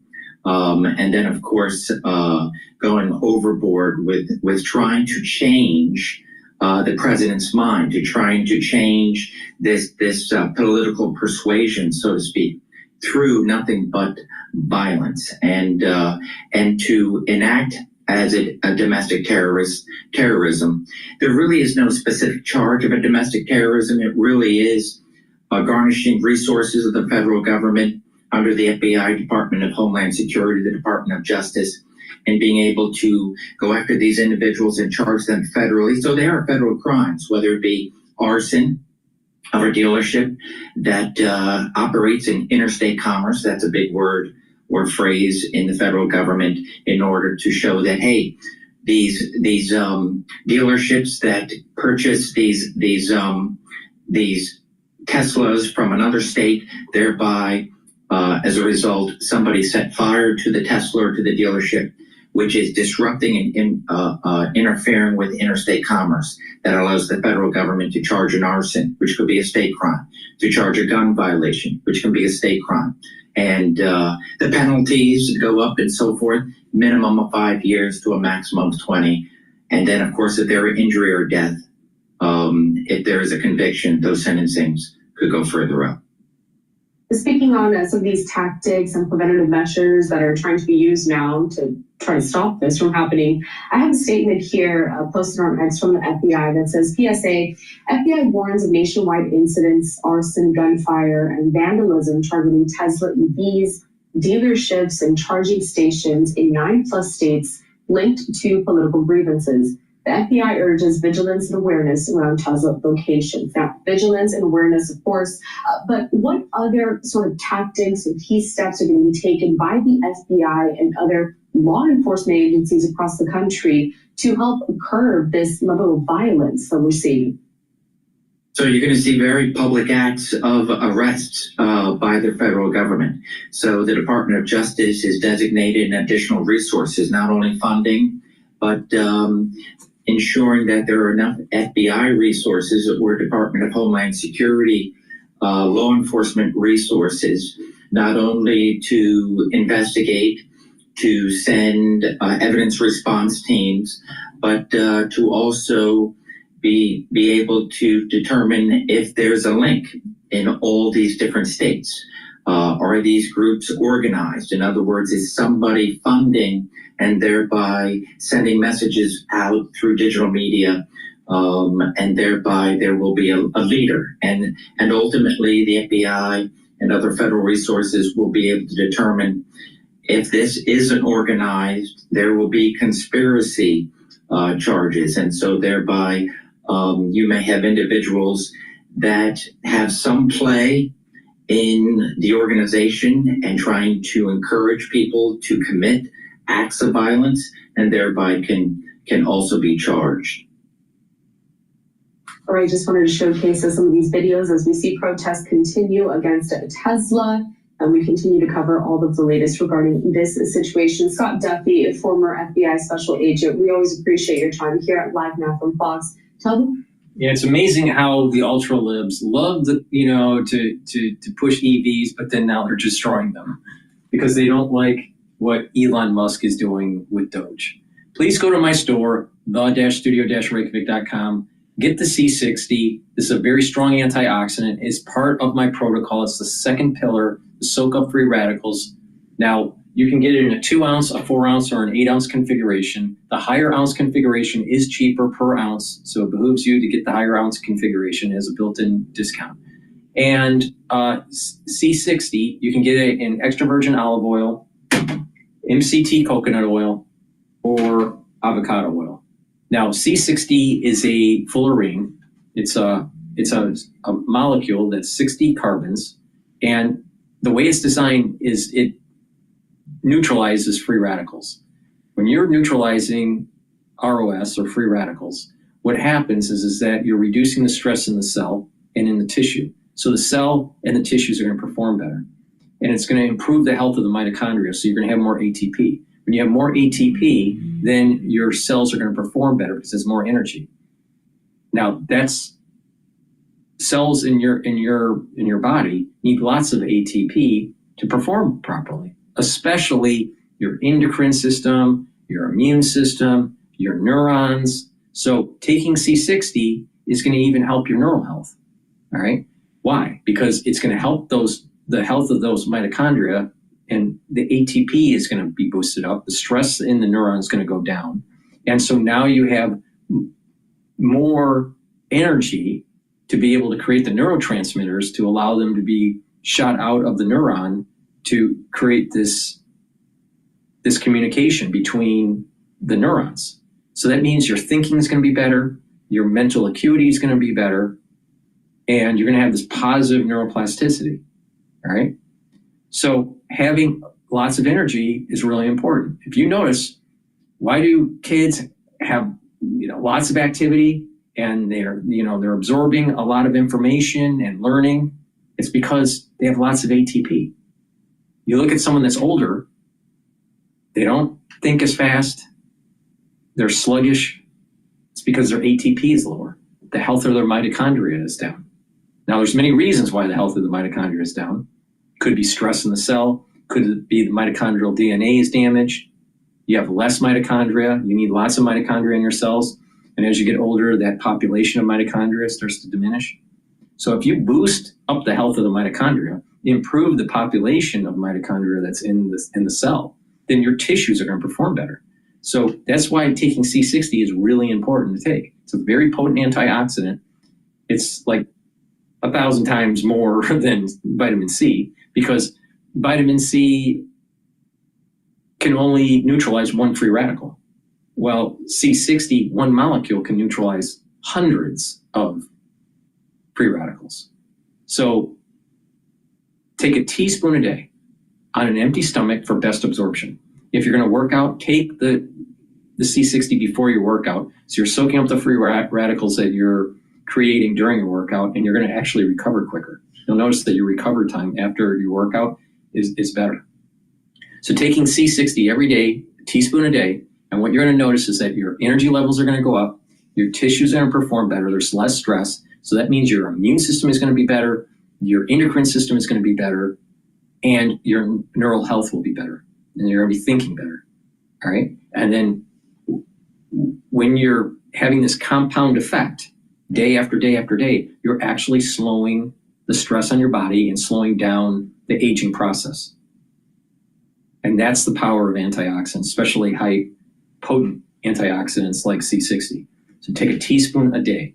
It works great by itself, but it works even better when you stack it with like NAD plus or ubiquinol, NAC, resveratrol, right?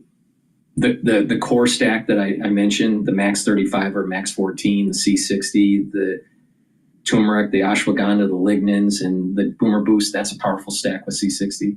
So there's lots of ways to combine this, but the key is taking it every day to soak up those free radicals, because it's a major component in slowing down the aging process and boosting up your immune system.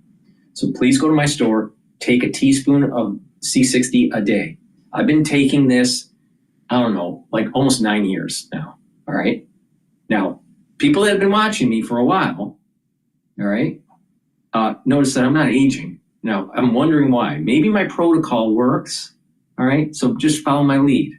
Now, not everybody can afford everything I'm taking. That's why I'm telling people how to stack these differently so it is affordable for you and you get the max benefits based on your price points. So please go to my store, get the C60, and follow my lead. And that lead is taking it every day, a teaspoon a day. So with that, I want to play one more video, and that is Trump announces new Boeing F-47 U.S. fighter jet. I don't know anything about this, so let's learn together.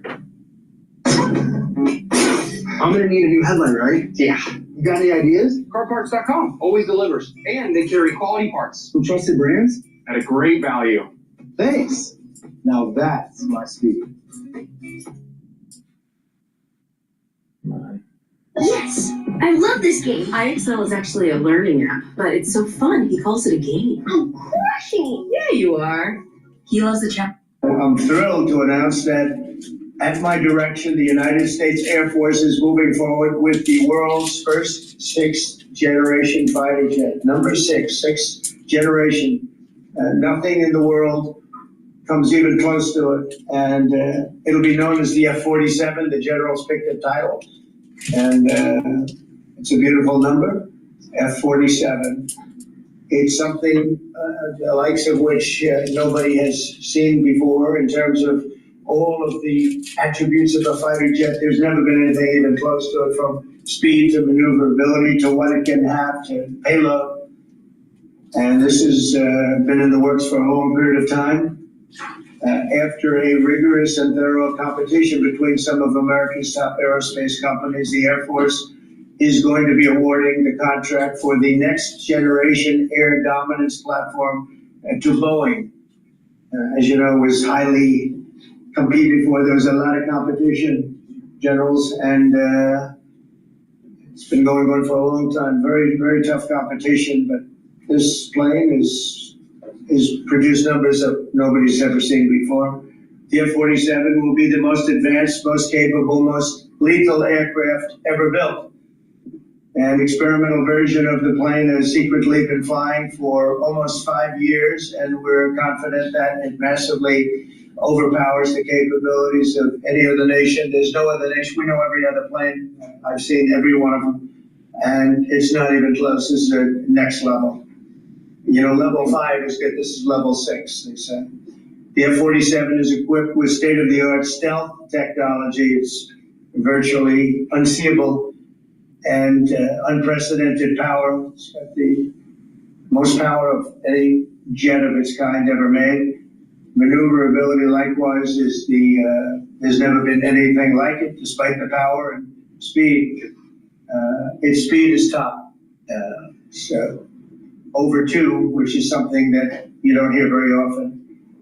America's enemies will never see it coming. Hopefully we won't have to use it for that purpose, but you have to have it. And if it ever happens, they won't know what the hell hit them. A new fleet of these magnificent planes will be built in the year during my administration over the next couple of years. It's ready to go. They've already built much of what has to be built in terms of production, including the sheds. Will ensure that the USA continues to dominate the skies. We're given an order for a lot. We can't tell you the price because it would give way to some of the technology and some of the size of the plane, good sized plane. This contract also represents a historic investment in our defense industrial base, helping to keep America at the cutting edge of aerospace and technology. Our allies are calling constantly. They want to buy them also, and certain allies will be selling them, perhaps toned down versions. We'd like to tone them down about 10%, which probably makes sense because someday maybe they're not our allies, right? This is a big day. This is a big day for our United States Air Force as well. You know, air dominance is not a birthright, but it's become synonymous with American air power. But air dominance needs to be earned every single day. And since the earliest days of aerial warfare, brave American airmen have jumped into their machines, taken to the air, and they've cleared the skies. And whether that be clearing the skies so we can rain down destruction on our enemies from above, or we can clear the path for the ground forces below.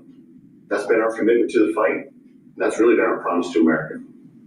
And with this F-47 as the crown jewel in the next generation air dominance family of systems, we're going to be able to keep that promise well into the future. I also want to thank everyone from industry and the government, our engineers, who have worked tirelessly on this program to bring it where we are right now today.